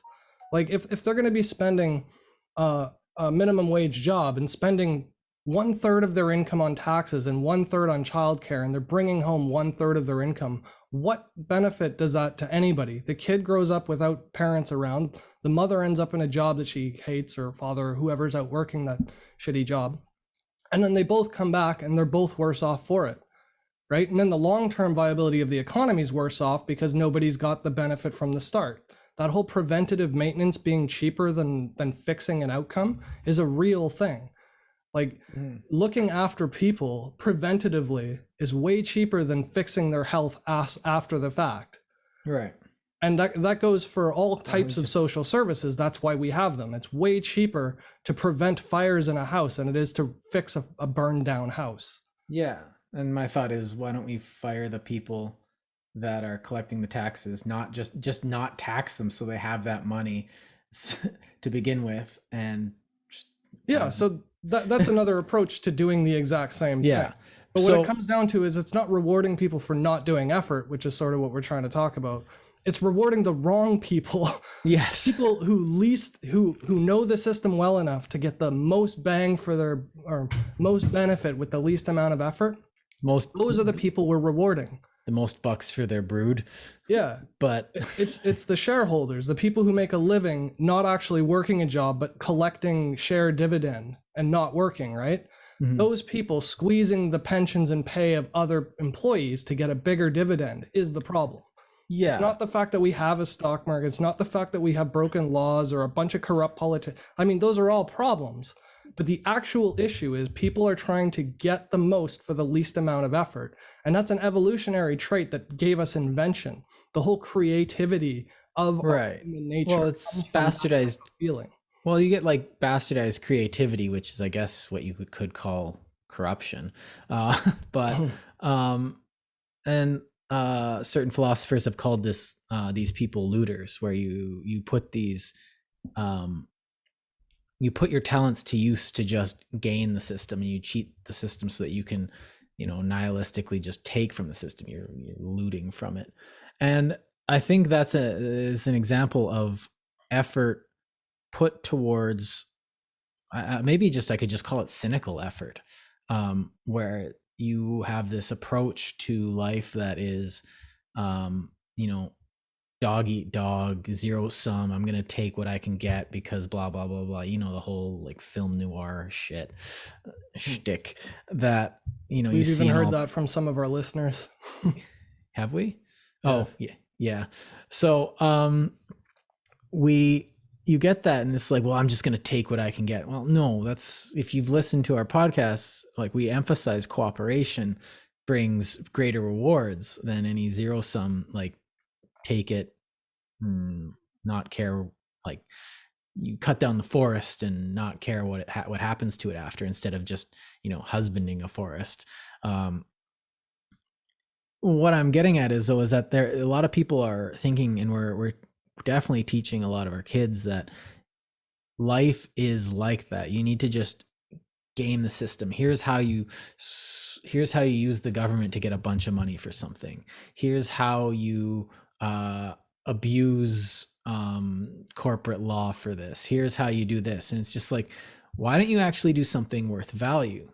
And this is kind of, I guess, where the honesty comes in, because cynicism in that regard, and nihilism, which is the underpinning of that, is inherently dishonest, I would say.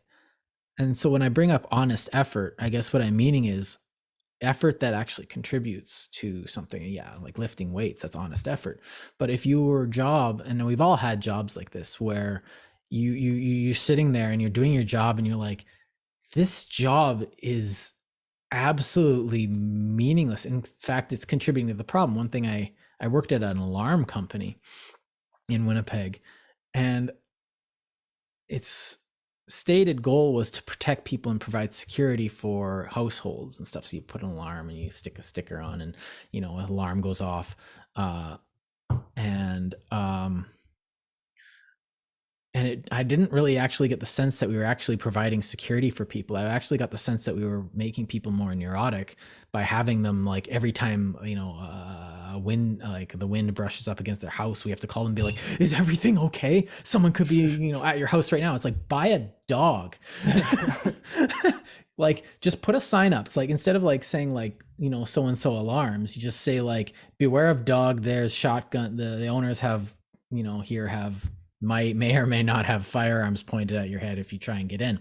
And like, they're going to go to the next house that has an alarm. And so, or you have cameras out, and this job ended up just making me depressed. I was putting a ton of work in. In fact, my work was subpar. I didn't care. I was unable to care.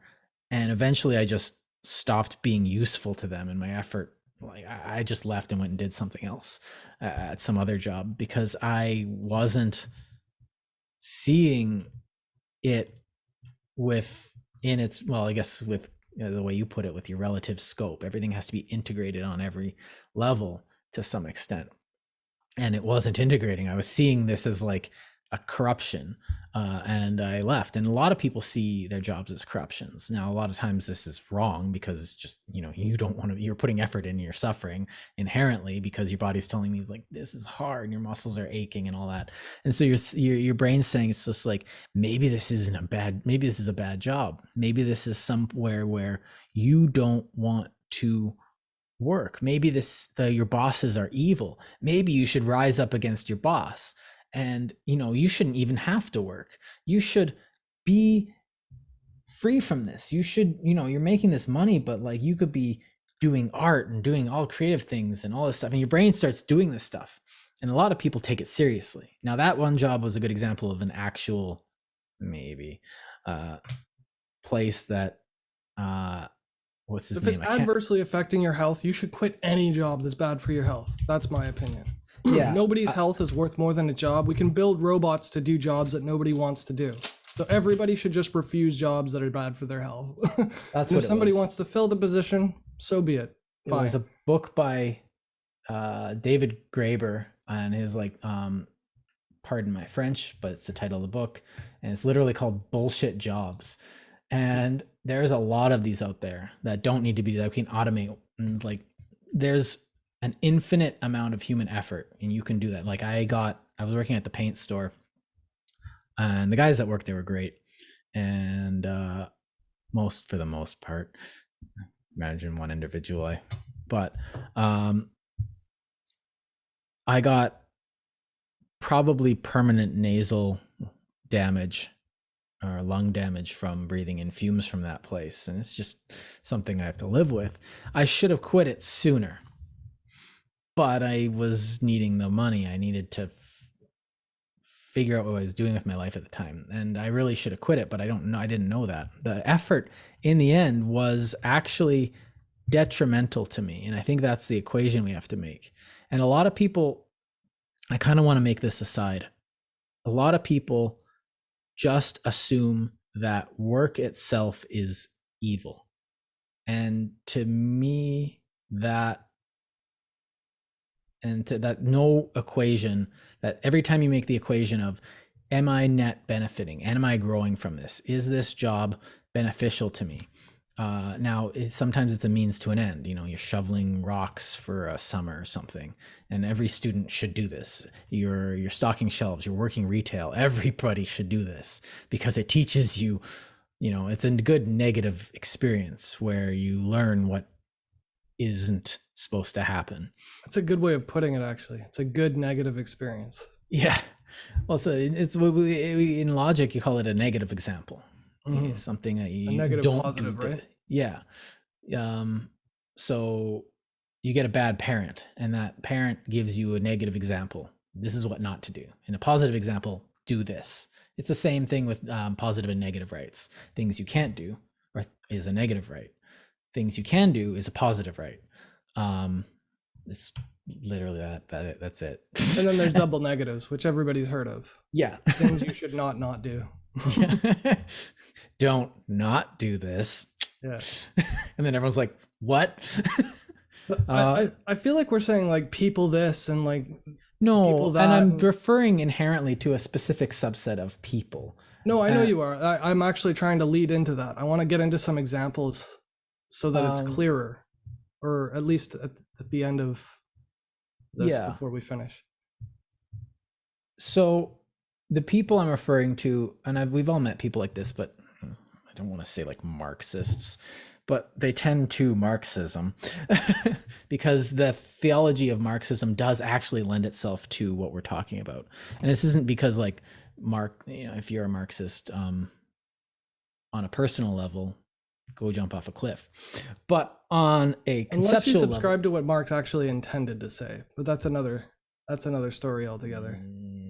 Marx didn't have as many jobs as we have now. So like in Marx's time, it made sense to say that not everybody should do farming because not everybody was built to farm. And that's the only job that most people had was like iron worker, cobbler, or farmer. Well, what Marx didn't see was that manufacturing was actually a better job than farming. Yeah, exactly. But he didn't have the benefit of hindsight to it. That's the problem. And his premise of the thing that'll solve it is a war between the classes was insanity.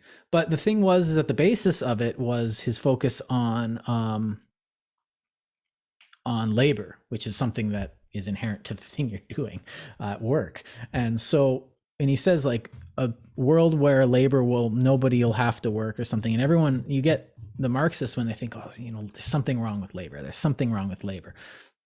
There's a truth there. There is something wrong with labor. We have what Graeber called bullshit jobs, and there's lots of them. We've all worked them. Some of us are still working them. I'm lucky right now that I don't have one, but I'm actually thinking of getting one because I wouldn't mind a bit more money.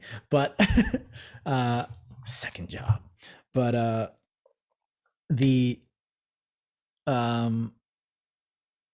it's what you do with that truth that is I think is incorrect, because you are given money for the labor you do. You're not given money inherently just for being. And I don't think that's healthy for a human, based on what I know about how humans work. Because I know that if you gave me money, I'd be more inclined in the morning to just be like, I don't need to get up because I have everything I need. I got my money bucks, and I can go to Amazon and get whatever I need, and I don't even have to go to the store anymore. I can just sit here and have everything delivered to me. I can. Now, I'm still living off of the backs of people that are actually putting effort in. And that's the problem I have with this mentality, is that you don't have to work in Canada, and that's a strange thing for our country to have in history, is that you can get lucky, or you can make it so that you can game the system in a certain way, or we're such a rich nation that you can actually live your life without ever having to work and have a reasonably comfortable existence, which is very strange. But at the same time, you're going to have a better life if you put effort in the way we've been talking about, exercise brings its own rewards, that kind of thing. And a lot of people are discovering this, but a lot of people are making the equation the other way, that work is inherently, what's the word I'm looking for? Oppressive. It's an oppressive scheme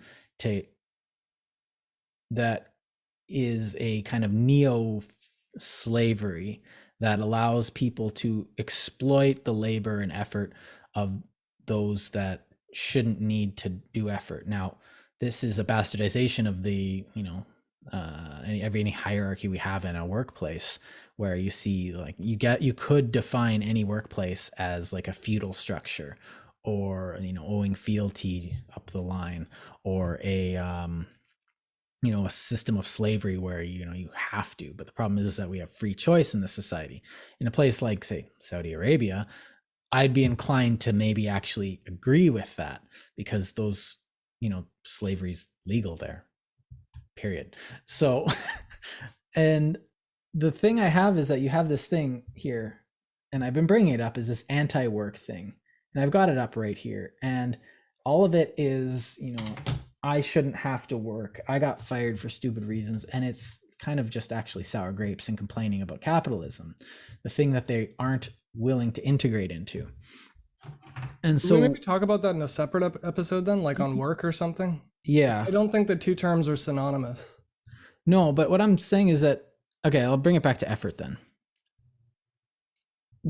What this is doing is, again, what we've been talking about this whole time, is that we're telling people as a society that effort is something that is undesirable. And I think our thesis in this whole thing, and what we're making in all these premises that you have, is that effort is actually one of the most desirable things that you can do. And it's hidden, and I understand why it seems like it wouldn't be, because your muscles are all telling you stop, your brain's being like, this is hard. But the more you get used to it, the more beautiful of a thing effort is.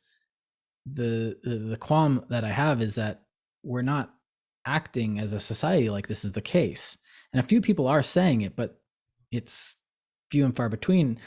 Now, hypothetical on my part, and not to be a sour grapes, this is because our society is not really used to this type of excess. We have no idea, and now in our current society, we have to fight the urge to just be lazy, because we actually have that option now. And so we actually have to relearn how to be effortful in our society again, but on our own terms, which is harder because you have to be the one to get yourself up in the morning, as a metaphor, and no feudal lord or emperor or soldier is going to come and knock you up and get you, say, hey, you have to get up.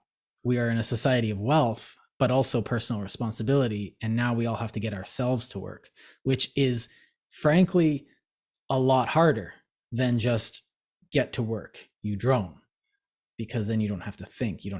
All you have to do is suffer, which is what we were going to do anyways. So but this is sort of the point I'm trying to get at. The way that kind of misses the mark a little bit is because workplaces and companies are doing it too. Politicians are doing it too. And that's, to me, is the bigger issue, is that it's become more and more ubiquitous across all the spectrums of our daily activities and exercises. Mm-hmm. So I wouldn't go so far as to say that life is about effort. I would say life is about experience, and effort is the prerequisite to experience. Yes. You have to get up to have an experience of your day. Otherwise, the only experience you have is laying down. Well, and I wouldn't even call that life. Like you're that's what I mean. So letting your life not happen. Yeah. And so what we should be trying to do is maximize our experiences, whether that's new tastes, new music, new cultures, new travel, new places to see. But work is part of experience, because the energy and effort you put into work is also constructive in ways that we don't foresee. So that gets us back to the whole, like, doing things even without a goal is still better than doing nothing, because you're getting the experience of something, and something is always greater than zero. Zero is zero, and anything bigger than zero is better. It sounds a lot like Epicureanism. That's one case for it. That's sort of what my adoption towards foods and music and stuff is. So for those who don't know, Epicureanism is an ancient philosophy where do whatever you want. No, that's hedonism. Epicureanism is not hedonism. That's just Christian propaganda. Refinement of taste. Yes. You want to have the best experience. And part of the best experience means being good to people, having friends, starting a family. But it also means comparing it to bad experiences. Following the logos or your dharma. Yeah. Oh, wait, actually, that's a good concept that we have to, that actually helps here. I just want to finish my point, though. Sorry. And I'm going to write it down. Yeah, please do. So the issue that we have socially is that we're not just enabling it with people, and people aren't just enabling it for themselves and sacrificing parts of their own lives, because people are free to do whatever they want. If they want to sacrifice their own enjoyment from life and not have experiences, even though they don't realize that experiences is the point of life, so be it. They're allowed to. That's their freedom, and we encourage everybody to have their freedom and exercise that right. Mhm. But where it becomes an issue is when you have projects like the Linux project that are completely free and open source, so people are allowed to reuse their code base and create new development projects that are even for commercial use, and they're allowed to resell them and add value to them in their own ways or whatever, right? You get companies like Steam Labs that takes OBS Studio, which is like a streaming service, like most YouTubers are using OBS Studio, which is a free open source platform, and it's one of the best performing out there, if not the best, but that would be a personal conjecture. But what they did was they renamed it Streamlabs OBS. So they're taking the name from the successful free open source thing and attaching their commercial product to it, so that people think, or like the people who are unaware of OBS Studio think that Stream OBS or OBS Labs or whatever they call it, this company version of the free open software, was the original. Mm-hmm. And that the other one was a copy of it. So not only did they not develop the software themselves, they took the website word for word, tile for tile, and copied the free open source version, and they copied the code from the free open source version and put a branded label on it. And they're not just patting themselves on the back, they're collecting paychecks for people working, and these people working aren't producing any value. They're not exerting any effort except for to pirate. It's not piracy though, because it's technically free and open source, but like to pirate other people's ideas and rebrand them as their own. And this happens all the time with like technology, like Amazon Basics is a perfect example of this. They find the manufacturer because they force sellers to tell them where they're getting their products from, so that, you know, they're not from a bad country that they disapprove of morally. They find out where their manufacturers are, get their contact info. They call up the manufacturers of your branded cables and they say, hey, how much will you charge me to make cables? And then they just sell them at either below cost or at cost. So they rub all the actual productive businesses who built this model and found and sourced these factories, who drew out the designs and the patterns and the drawings and organized all of the people, the workers and the laborers to produce a good product that was affordable to other people. And they rub them out of the market for like pennies. Just like these tiny profit margins, they scrape them and kick them aside and steal all of that effort and labor they put into it. And people pat themselves on the back for being Amazon shareholders, rather than the guy or the girl who actually built the business and found the factories and trained the workers and hired the safety protocol officers and stuff. So it's not just software, and it's not just manufacturing, and it's not just games. It's like the oil industry and the energy industry snubbing out all of like nuclear power. It's the same thing as these like Greta Thunberg rallies or whatever, who are crying out about, you know, we're activists and we're doing something. You guys do nothing, blah, blah, blah. As Meanwhile, we're all working. Yeah, but her thing is blah, blah, blah. That's patently hypocritical. Like, you're not solving the world's problems by being a hypocrite. You know what I mean? And that's my issue with these companies that are so-called innovative, right? They're taking ideas like Microsoft. They're taking ideas from other companies, buying out smaller players for a short windfall for a small developer, and then they're squashing technology and claiming it as their own. That's not capitalism. Capitalism never says that that's how it's supposed to work. Capitalism is about competition, and competition entails people maintain their rights to property, not patent renewals on drugs that don't do anything different. To back that up, Matt Ridley in his book Innovation actually shows how, I think it was Matt Ridley, showed that competition, when you get rid of competition in it might have been Thomas Sowell. Essentially, the argument was that when you actually get rid of competition, he showed that you're actually worsening your own brand in the long run. Yeah, it was definitely Thomas Sowell in this book. And you're actually shooting yourself in the kneecap because you're allowing your business to become complacent. The reason Intel and AMD and all the chip manufacturers are the reason we have all these wonderful chips is because they can't force each other out of the market, and they have to compete with each other and drive each other into bankruptcy and into massive amounts of debt just Again, to say that's wrong. Sorry.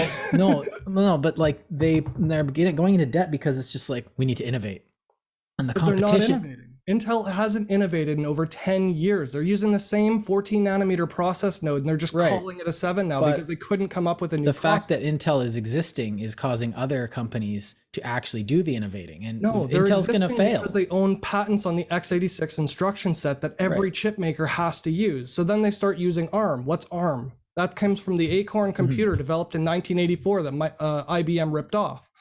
So ARM is now big because they finally developed using all of these open source and developer resources that were like donated to them.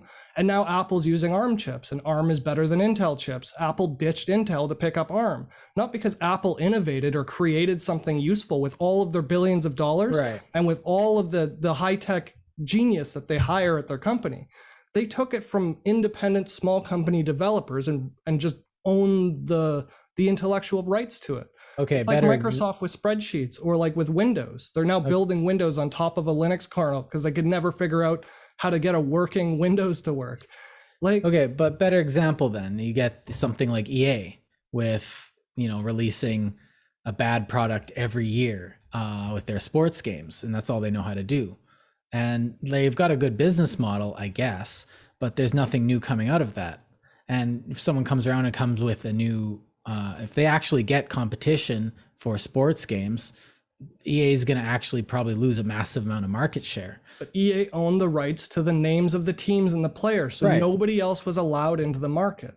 Right. That's exactly the same. So the thing is that they are stagnating the rest of us so that they can make slightly less money. But if they were make more because there's no competition, they set the price. No, I'm saying everyone would be better off if there was competition. A couple people make more, but everyone's poorer for it. And they're extracting wealth from the system, and not from like independent people who make purchases. They're extracting wealth from the entire system that supports them. Every piece of that economy and every truck driver that delivers raw materials to their factories. All of those people are being paid less and taxed more because of the anti-competitive practices that they get. These big conglomerates just get fined for. Well, like the fine is pennies compared to what they actually earn in revenue because of their patent rights. Well, then there's 16 offices of government bureaucracy that we need to support in order to support their monopoly. That, the office of, this or that regulation, or the office of I don't know, I'm trying to make one up off my top of my head. But then you have to pay someone's salary like $600,000 a year so they can sit there and stamp something that doesn't need to be stamped, or even anything in a paper flow that doesn't need to happen. And now we're paying for services that support a company that don't allow us to do anything with regard to that sector of work. So yeah, and that's the habitual part of this misrepresentation of effort that really drives me insane. It's because of our lack of effort in critically thinking and analyzing about like social problems like this, like the way the economy is running, or the way education is running, or the way that our currency is being manipulated, that type of thing. The lack of effort in those domains of expertise are costing us so much money that we're unaware of because we don't take the effort, and I mean like the scholastic, rigorous effort to understand fully from inside and out. And I don't expect everybody to be able to do it for everything, but everybody should have 2 or 3 things that they focus on and they take ownership of, and they say, okay, my role in society is to do my job, be a good house owner or whatever, family member, neighbor, and all that. Citizen. But also I'm going to start to know about like my local school systems, or my healthcare system, or my currency, or my law. Like, everybody should take some kind of ownership and become professionally expert, not professionally like they do it for a job, but to a level of competence of a professional. Fine. So that by the end of their life, everybody's contributing a little bit, like concurrent processing. Well, that's kind of where that idea, I kind of wanted to segue somewhere else, but this is a better segue. But that's where that idea, dharma idea, comes in. And some people there's gonna be a couple people in society that are just gonna be good at nothing. And sorry, buddy, I'm so sorry. Yeah. But everyone's gonna be competent at something, and that's kind of where your dharma lies. Also, I've also called this the logos. Follow the thing that you're good at. Go with your own flow. And that actually does require a certain amount of social responsibility. And to find that thing where you can put your effort in to be, as you say, socially responsible, requires you to actually put effort into discovering yourself. You have to find out what you're good at. You have to put in, you have to fail at a lot of things. Oh, I'm terrible at horse riding, so I'm not going to do that. Or if you accidentally find out you're great at it, and now all of a sudden you have to buy a horse. Well, that's how life works. But not all of us really, it's not evident where that is, and it does take a lot of effort to get that. And it's hard to find that, but then fostering that is even harder, because you're literally starting from a place where you don't know anything about. Even if you're good at something, it's like you're good at music and you want to play music. Now, how are you going to learn music? Well, I need to buy a guitar or an oboe or something. Okay, now what? Now you just sit there and going in the thing? No, you have to actually find people who can teach you the basics. You can bootstrap yourself, but it's more efficient to actually talk to people. Now there are people that have bootstrapped themselves, and those people are admirable beyond belief, but we also work as, in a group, so we can leverage each other's knowledge and actually talk to each other, which is also effort. But I think what you're saying is that if we find that thing that we're good at and focus on that, we'll all be better for it, because we'll all just be better. And I'm just Jesus, what a time. I would sort of suggest that's not what I'm kind of building off of what you said, but yeah I think that's another I'm also approach losing my to voice. That's another approach to it that could work. And I'm definitely not against people doing the thing that they're good at, because that's what marginal utility gains. You'll get the most out of the thing that you're happy doing and doing often and well, and that you're motivated to do, so you don't need to waste energy getting yourself motivated. Like, there are a whole bunch of side-loaded benefits to it, right? But what I'm trying to get at is you could be good at anything. It just depends on how much effort you're willing to put into it. So if I really like cars and I'm really bad with mechanics, I can learn to be the best mechanic in the world. It's just, what am I willing to sacrifice in my life to get there? Probably not worth it to me. That's fine. You can choose whichever side you want to go on.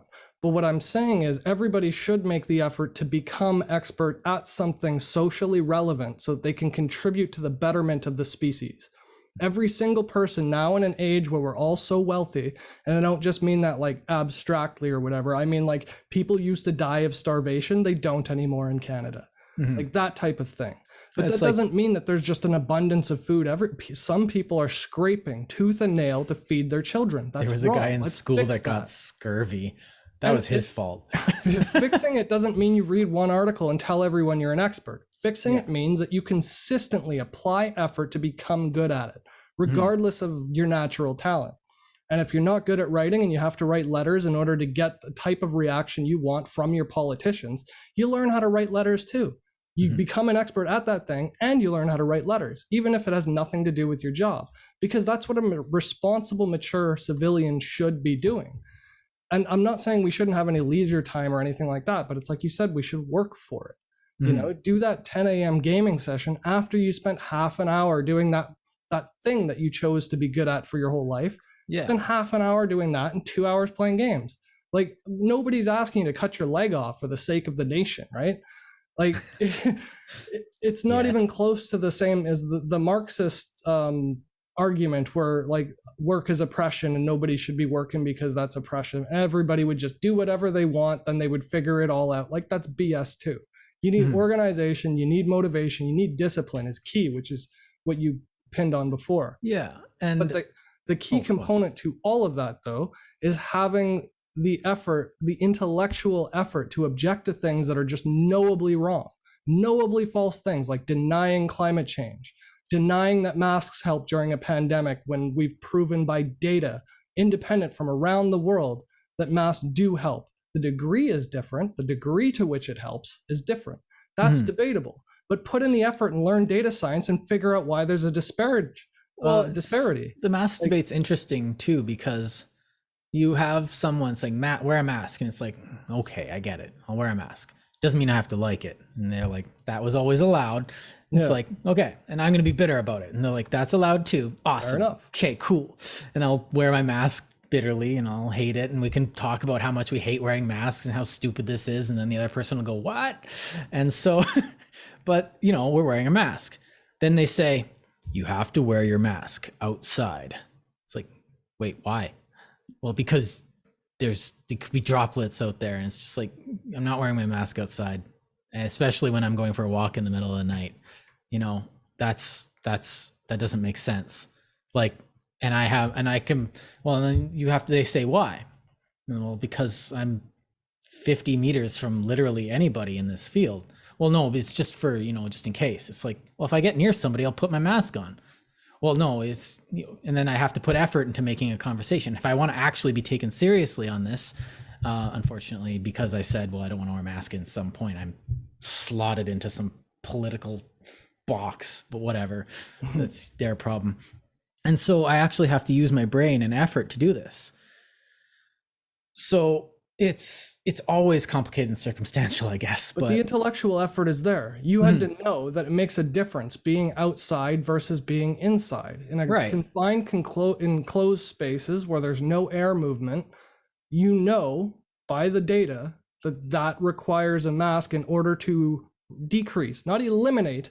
Like, this isn't this black and white type of thinking that, people are employing because of their lack of effort. They're saying, well, if a mask doesn't help 100%, then there's no point to wearing it at all. It's like the people who say, but they interview people on the news as if that's a legitimate point of view, as if that's a rational thing for a grown adult to think. Well, it's like when they lie about the vaccines and they say, well, okay, this is going to be a strange way to approach the lie, but when they say stuff like, it's only 98% effective, blah, blah, blah. It's like, yeah, all vaccines are 98% effective. It's like, did you know that it's not effective in all places? It's like, so that's why you should get two. It's like, or that's why you shouldn't get it at all. It's like, okay, you're both morons. Yeah. Like your flu vaccine that I got like 2 weeks ago is going to be like maybe 50% effective or something. I'll take it. And I took it. Now I have 50% immunity to like 18 flus. Again, it's an ignorance of actual data though. The entire reason we went into lockdown was because of ICUs, hospitalizations, period. Just the fact they're occupying beds means people with broken legs can't get a bed if they have a broken leg. Like, why is this so complicated? Well, it's because we validate everybody's effort, the same. So one person can read 15 scholarly articles and then write one article opinion about it. And then another person reads 2 headlines and decides they know better, and they write an equally valid article. That's insane. That's absolutely asinine that we don't actually value effort versus quantity of product produced. I think that this would be a fertile ground for discussion on the COVID No, I don't want to talk about COVID again. But I'm already getting sick of talking about it here. But about expertise in the media. We brought on an expert. It's like, you're a professional expert. Bugger off. Yeah. And so, but one of the things to move the conversation forward a bit, unless I think we beat this horse a bit, it's almost dead. So one of the things that has come up while we've been talking is that effort isn't always proactive, and some of the most effortful thing you will do will be negative effort. I'm not going to do this. I'm not going to buy that. Impulse control is so hard.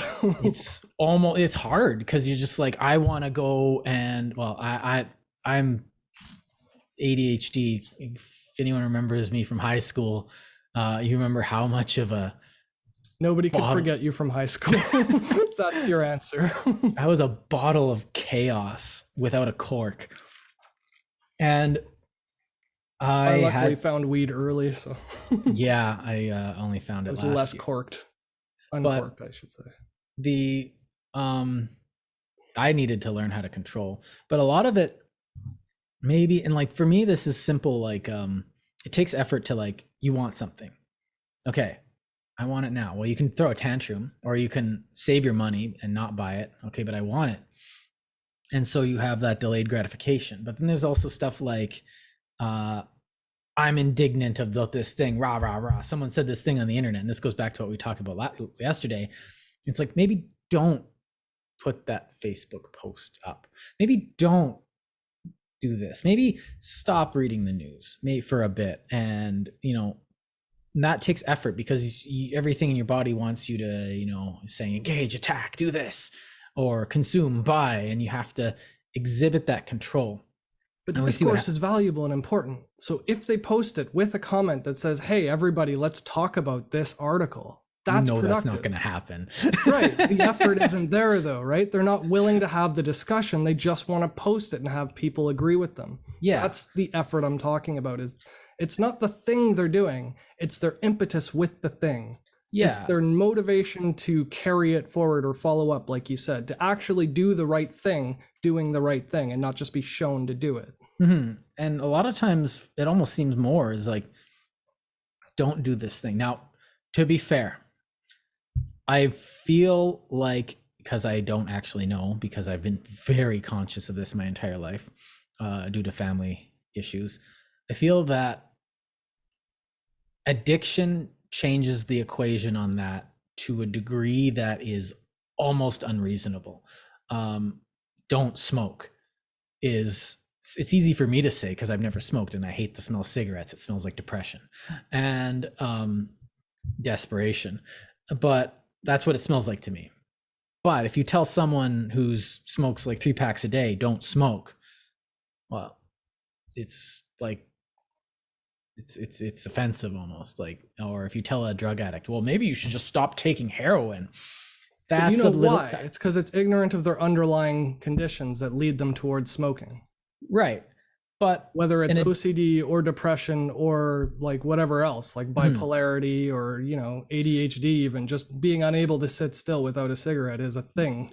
Yeah. But I'm saying, like, if you're actually addicted to something, telling someone to just not do it, just show some self-restraint. It's like, that's hard. Yeah. Because it's ignoring the medical complication, I understand that that's different, but ADHD, having lived with it my entire life, except for that 1 year, no, just kidding, is not an excuse, because I learned control without the pill, without the Adderall or whatever. Yes, but with an appreciation for life and white skin and having a dick and all the things that make it easier for you to appreciate and enjoy life. Like, the only argument to not smoke is it's expensive and you'll die early. Well, if somebody doesn't want to spend money on anything else and they don't care about dying early, you have no cogent argument against it, technically. No, and that's why, that's the problem with it. That's not okay. What my point in bringing up addiction was that I can't say that just quit. Okay, it was mostly just a caveat to cover my base. I know, I'm agreeing with you though. I'm just adding to it. So, but the harder part is when it doesn't seem to matter. When, for like people that don't have to deal with a heroin addiction, it's like, well, I don't have any reason not to spend this extra $1,000 on my credit card. And then we dig ourselves all these holes because we're putting effort into bad places, putting effort into shopping, or putting effort into building a deck you can't afford, or putting effort into these things. And that takes a bit of, I think, restraint in itself is hard, and that takes effort, and it's a constant disciplinary thing that you always have to, because it's everywhere. Don't eat as much, don't drink sugar, which is kind of an addiction, but that one's kind of one I'm thinking that I can nag you about. And so I don't know, I feel like it's easy said, but I think there's a lot to it. I think what you're getting at though is different for everybody, right? Mhm. So like what takes effort for me, like it would take me a monumental effort to just skip a day of smoking, right? Like that to me is harder than all of the other stuff I do. Neural networks, machine learning research, web design, programming, YouTubing, rendering videos, 3D modeling, like you name it, anything else I've done. It's way harder for other people to do all of those things than it is for me. Mhm. So it's when we project ourselves and what's easy for us onto other people, that's another instance of lacking effort. We're not actually trying to empathize with another person if we don't put the effort in to try to imagine their difficulty being impossible for us. We just see it being impossible for us, so that it must be impossible for others or easy for others, and that's it. Like there's no gray area between it when you lack the effort and attention to detail like you were doing, where you were going into like pathologies or medical reasons or withdrawals or like which addiction is. It's a medical condition. That's why policing it doesn't fix it. Nobody quit their addictions by going to jail. I mean, they stopped while they're in jail, and then as soon as they get out, they go right back to it because their biology hasn't changed, right? Right. So I think that's what sort of you're getting at, is that effort is going to be different for different people. Yeah. And that's also part of that logos thing of doing what you're good at, because like we should do the things that are easiest for us to do, because then we'll do it more often and we'll do more of it. Right. And I think one thing that I've noticed is that when you're following it, you need to, and the part of following the logos is sometimes the logos is not comfortable. That logos, following your logos doesn't mean going with the flow and like Hakuna Matata stuff. It's, I need to go down this dark path because that's just where I need to go. And everything in my body tells me I need to go there. And it's going to be the worst thing ever. But at the same time, when myself growing up, like dealing with the ADHD, and like anybody who's had ADHD will understand this, is I needed to learn how to not make noises randomly. I needed to learn how to, control myself. And it's not easy, and I don't want any reward for it at all. The reward is me being a functional member of society. And the thing with that is that it took a lot of negative effort. Don't do this, just stand there, put up with it. Like at some times I would just be standing there suffering, like everything in my being would be like, don't be here, go somewhere else. You're like, boredom to me is absolute, it's hell. Physically painful. Yeah. And I would just be sitting there and my face would be like, and they'd be like, Jordan, you okay? I'm like, yeah, I'm just a bit hungry. Say stuff like that. You're like chewing off a piece of your cheek and just bleeding profusely. and it's harder, but I learned control. But the thing about it is, and I think this is my main point, is that after a while, it got a lot easier. After a long while, it took a lot of effort. And I started from scratch. Do I want to talk about that? No. So essentially what happens when I had to start all over again. A harkening back to what's his name? Fu. What's his name? Jason Fu? Jason Fu. One of our guests. Oh, yes. He had yes. Like the fake hat when you said, nah, we're going to keep that inside. Yeah. Yeah, we're going to keep that Anyway, inside. shout out, buddy. Yeah, that was a good one. That was hilarious. It was fun. And well, that's actually a good example of that pronunciation. But eventually, and this gets back to one of our main points, is that it got a lot easier. I was able to develop new schemas on how to deal with life. I was able to reconceptualize it. I was able to notice my biology when my biology was going to be like, all of a sudden I'm in a meeting and my biology is just going to be like, guess what? It's suffering time for no reason. And I'd be like, oh, here it comes. I'd have like a bar ready, or I'd have like a cup of water that I'd just be like, it's water time. And I would re-up on all my stuff and like taking potions in a video game, and maybe it wouldn't hit me as hard and I would know what to do and how to deal with it. And the shock and the swells of my chemistry actually were becoming easier and easier to handle. And it was like if it got too bad, I would know what to do. And if it was bad, I would just deal with it. And it wasn't as effortful in the end. And now I can exist, and I've been existing in like polite company and civilization or society for a while now. And I'm just eccentric and weird, and now I'm not just some, uncontrolled mass of chaotic nonsense like I was. I was uncoordinated creativity. Now creativity is great, but without focus, you got to focus it like a laser or something, or it's useless. And that took a lot of effort on my part. And I feel like a lot of people have done exactly the same thing in various things, because doing the effort is hard, but you get used to it. You get better. The effort becomes almost something that you look forward to. It becomes part of your life, and this happens with exercise too. And I know Joe Rogan's gone on and on about this, where you exercise and then you look forward to it. Like, it sucks. Exercise sucks. It's horrible. But after a while, your body's like, dude, let's go. Let's go for a jog. Let's go for a walk. Put some weights on your legs. That's not hard enough. Let's do some more push-ups. And you start to feel bad about yourself. Eventually, what happens is your body starts like feeling guilty about not having done the effort, about not having done it. And that's a healthy. Guilt is healthy. It means you did something wrong. All pain is healthy, if you deal with it properly.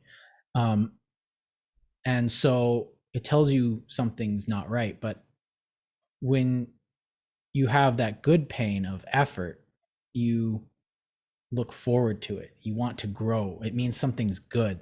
This pain means growth. This pain means strength. This pain means better relationship with my wife. This pain means more money at work. This pain means you get to buy that thing.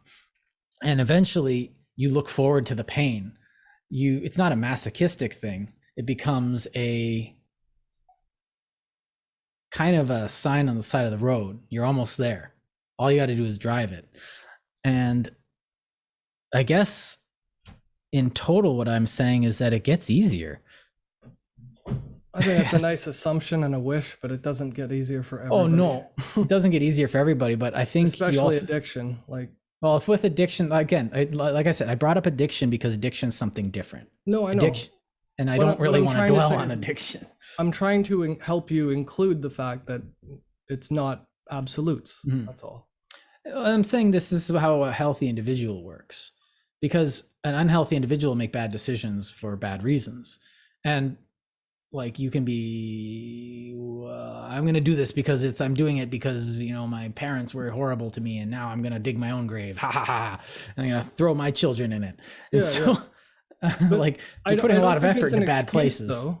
I don't think it's an excuse either to say to not try because, it's just my biology. There's nothing I can do about it. That's not at all an excuse. One of the worst things you can do for yourself is use anything you have as an excuse. So I'm supplementing with what you're saying, where everybody can change and it always gets easier, with the fact that even if it doesn't, it's still worthwhile to act like it does. Because you still end up better off than if you don't.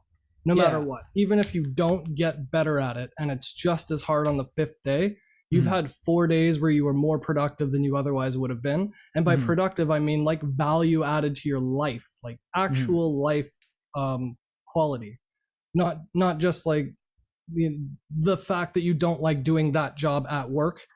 That's not what I'm talking about. I'm talking about the benefit you get existentially and holistically from being contributing member of society and going to work versus not is much better. Well, that comes to that Jordan B. Peterson thing where he's like, what would you be like if you put an hour of work every day into something, and rather than had you not? What kind of person would you be like in 5 years if you actually put the effort in? Like, what have you got to lose? Yeah, that's what philosophy really ingrained in me too when I was young, because it was like it shutting off the necessity of success being hinging upon like your idea of it from the outset is, like, to me, pivotal. It just makes all the stress of learning go away, and it enables you to try absolutely everything that is wonderful about life. Yeah, that type of approach to life where you don't waste any day. Like, you can waste parts of your day because leisure is healthy, which we say tons on this channel. Like, definitely don't just work. That's not at all the meaning to life. The meaning to life, though, is definitely to have a breadth of experience. And to have a breadth of experience, it requires that you work in many different ways, namely to be able to like afford to invest in things that will get you quality of life. But it also gives you an opportunity to be exposed to things you didn't know would give you quality of life. Mm-hmm. Like that's part of the reason we make friends. You don't just make one friend and say, I know every friend I'll ever have for the rest of my. You keep making friends your whole life because every individual you meet is slightly different. The moment you say that, someone's going to come up and be like, hey, and you'll be like, oh, this guy's cool. I should hang out with him. The moment you say it. But it's along those same lines, right? Nobody thinks that it's a rational approach to say, I have 10 friends. I don't ever need to make another friend because I already know what all friendships are like. Every time you have a friendship is different between every different person you have a friendship with. Right. Just like romantic relationships, you don't compare them to one another and be like, oh, I loved her more than her and I loved her less than her, but I married her. That's so strange. I can never get that. Like, I'll bring up my girlfriends on like dates and be like, oh yeah, I learned that from my ex because it was just something that happened in my life. And people be like, why are you bringing that up? And it's just like, because it's something that happened in my life. Like, I'm not going to hide stuff. Like, I want to marry this chick. I'm not going to hide anything from her. Yeah. But and it's weird though too, because people do it from their friends. They'll say like, oh, don't tell so-and-so that we hung out today. Like they might get mad we didn't invite them. I'm like, then that's a conversation you guys need to have. Let them get mad, then have the conversation. Like, yo, grow up. Like you need to have those conversations with people. Otherwise they stay stunted and regressed for their whole lives. Like that you're not helping people by avoiding conflict. Well, that's just blatant dishonesty. But again, it comes down to that effort, because if you're not willing to put in the effort to nurture and maintain a friendship, you're going to have superficial friendships. If you're going to hide stuff from people and not, go any deeper than surface layer, and everybody's going to get offended super easily from every joke that you make off the cuff, not only should you not be their friend, but you're not helping them as a person to realize that, hey, that's probably an irrational and exaggerated response to something really benign, like a joke that's supposed to be lighthearted and make you laugh. Like that type of conversation needs to be had. And even if it's uncomfortable, avoiding the conversation doesn't help anybody. It gives you a weaker friendship and it gives them a weaker personality. By contrast, like you should be their friend, wanting to bring out the best in them and wanting to challenge their character with specifically those types of conversations. I think so. Anyway, that's what do I know? I'm just a So, I guess to start wrapping this up, I want to make my last point, which I've something I've kind of lived by for a while, and that's really done me a lot of good. And it's kind of this saying. I don't know where I got it. I probably made it up on my own and said something, but anything worth doing is hard. And that's kind of where if something's easy or if something's too easy, you're either lower than you should be, you're in a position that you need to work up from, or you're playing life on easy mode and you need to turn the difficulty up. But it's the stuff that's actually difficult that's worth doing, like dating or finding a partner, friendship. Friendship is not easy. It takes effort, constant, awkwardness. But if you actually care about the people, then you'd be willing to put the effort in. And that's why it's worth it. Family is so not easy. Like you have to hang out with people you didn't pick at all and you have to get along with them.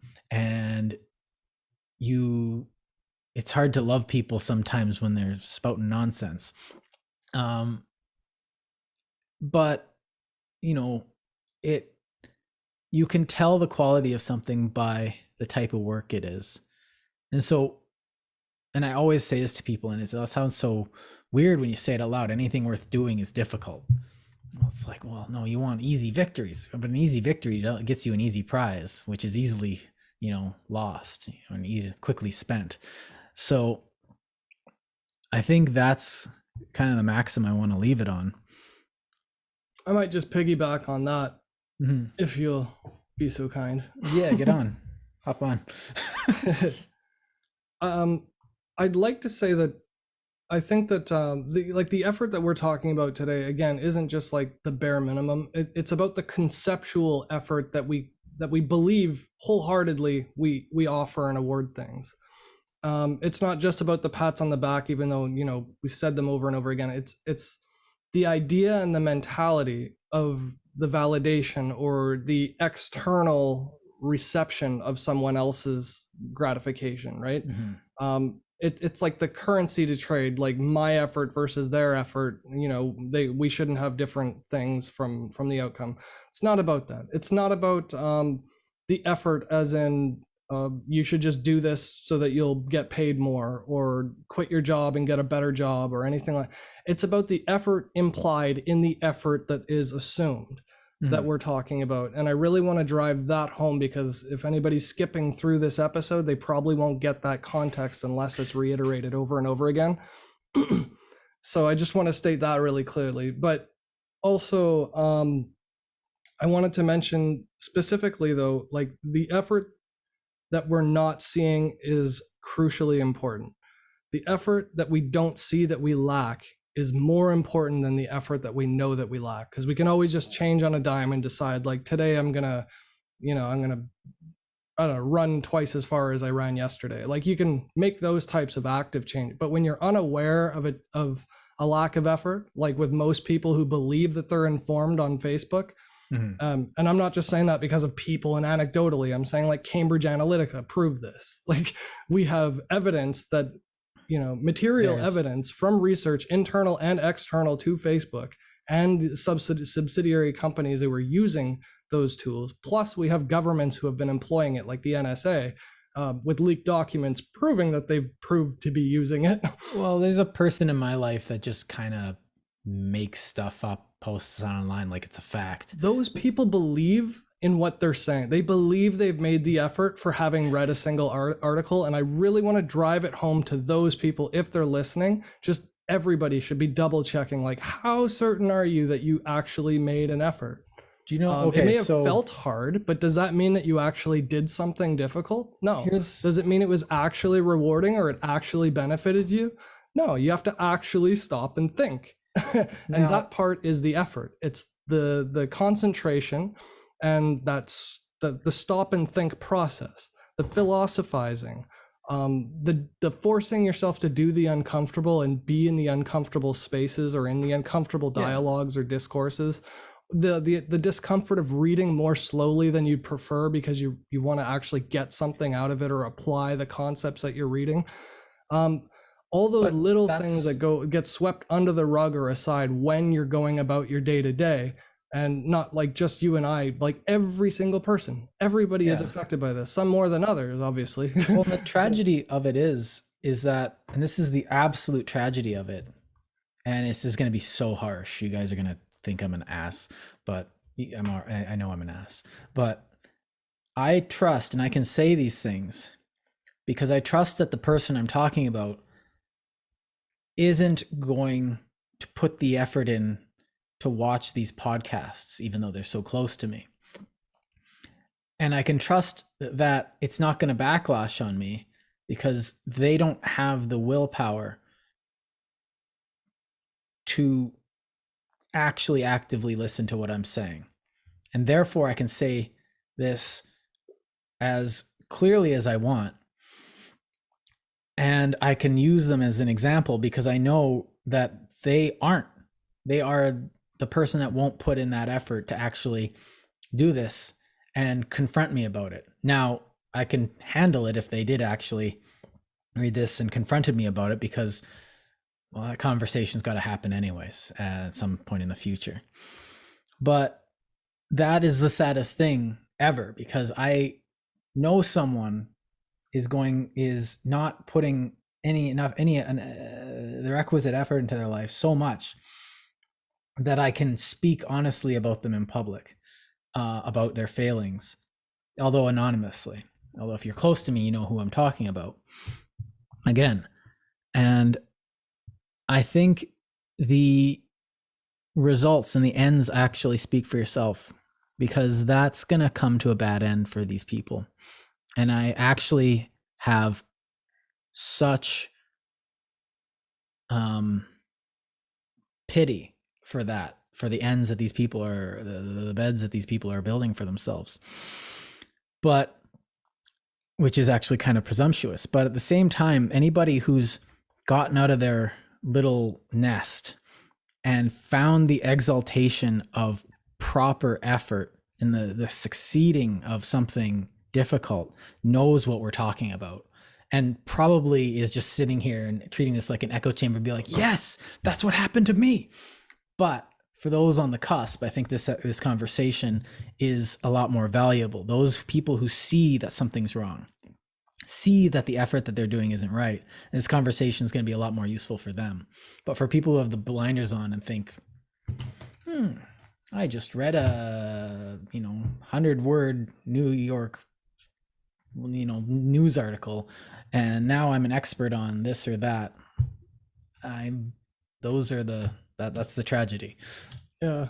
The tragedy about being woke is that it means that you know more ways that you should be wrong or could be wrong, possibly. Yeah.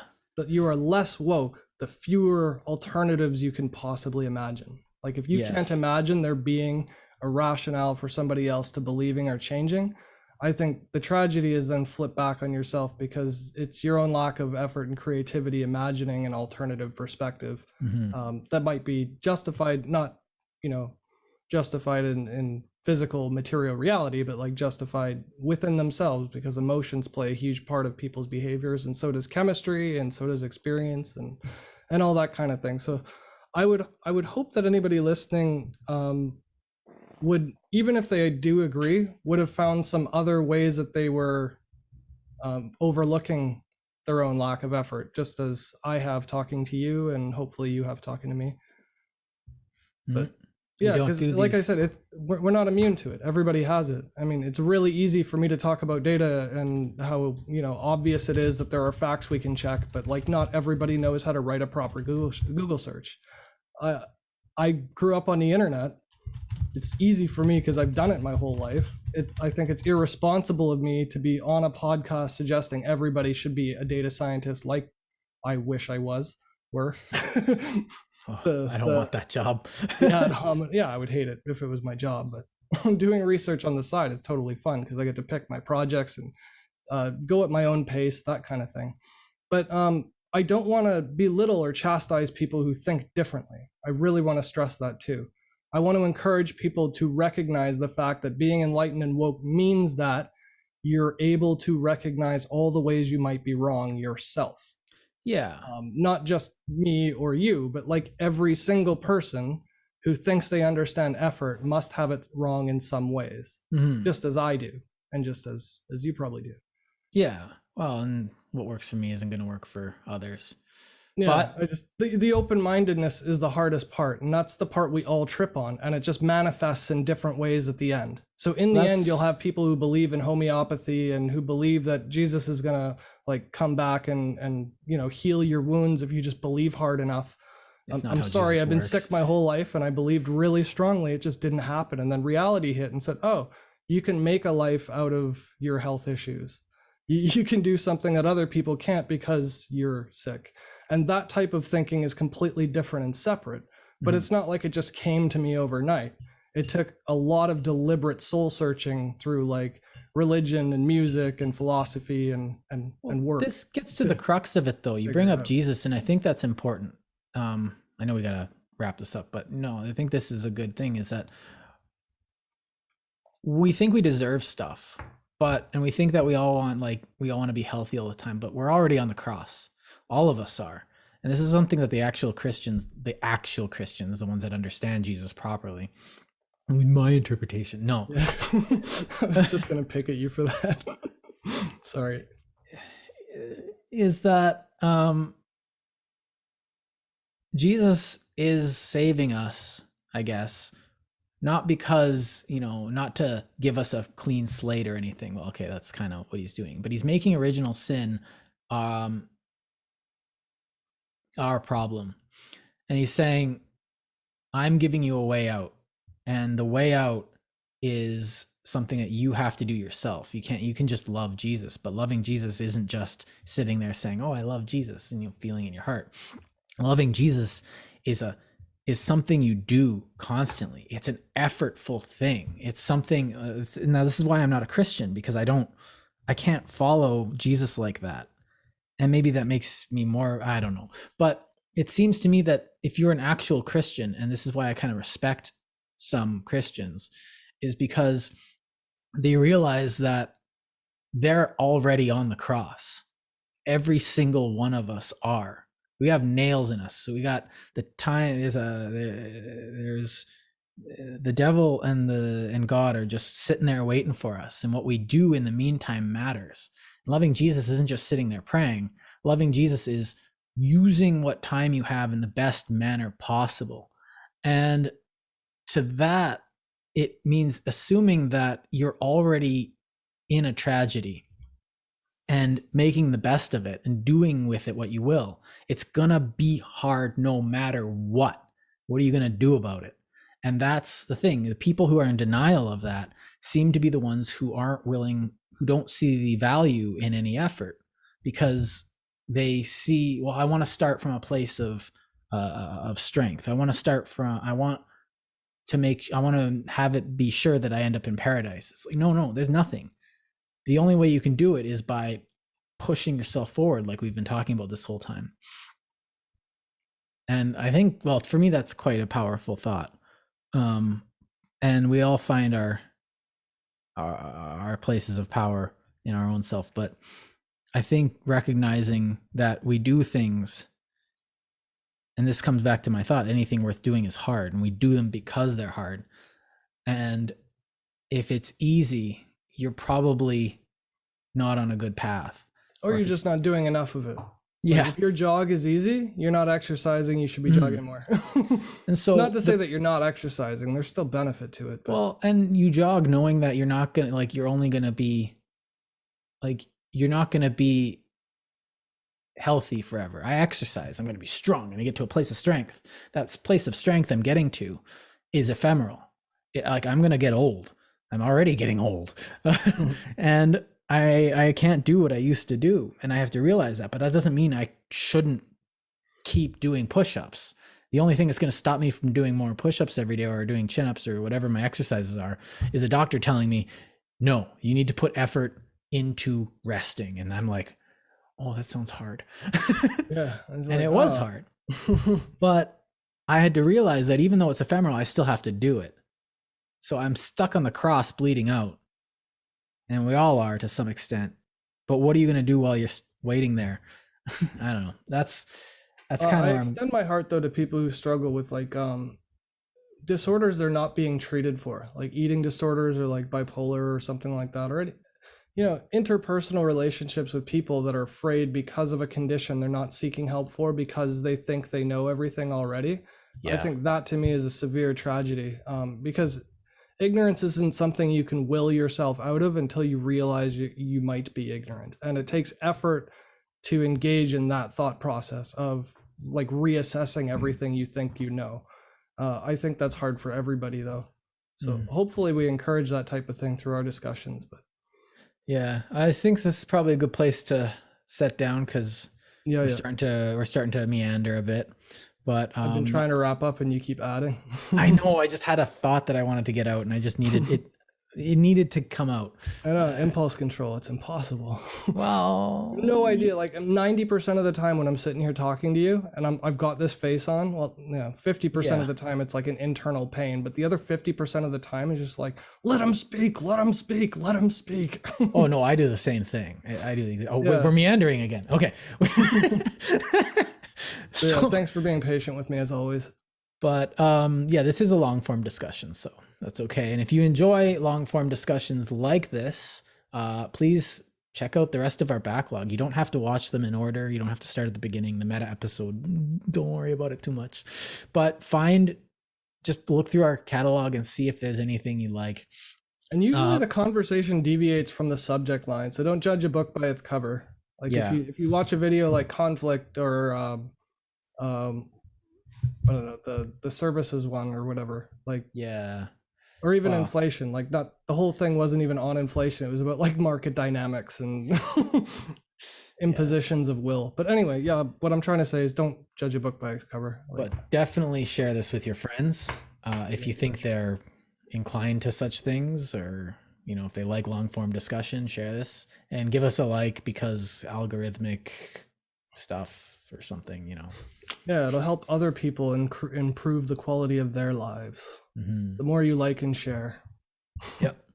All right. Well, we'll see you guys next week, and have a good weekend, I guess. This is going well. Mitai na. Why am I doing that? All right. Bye, guys.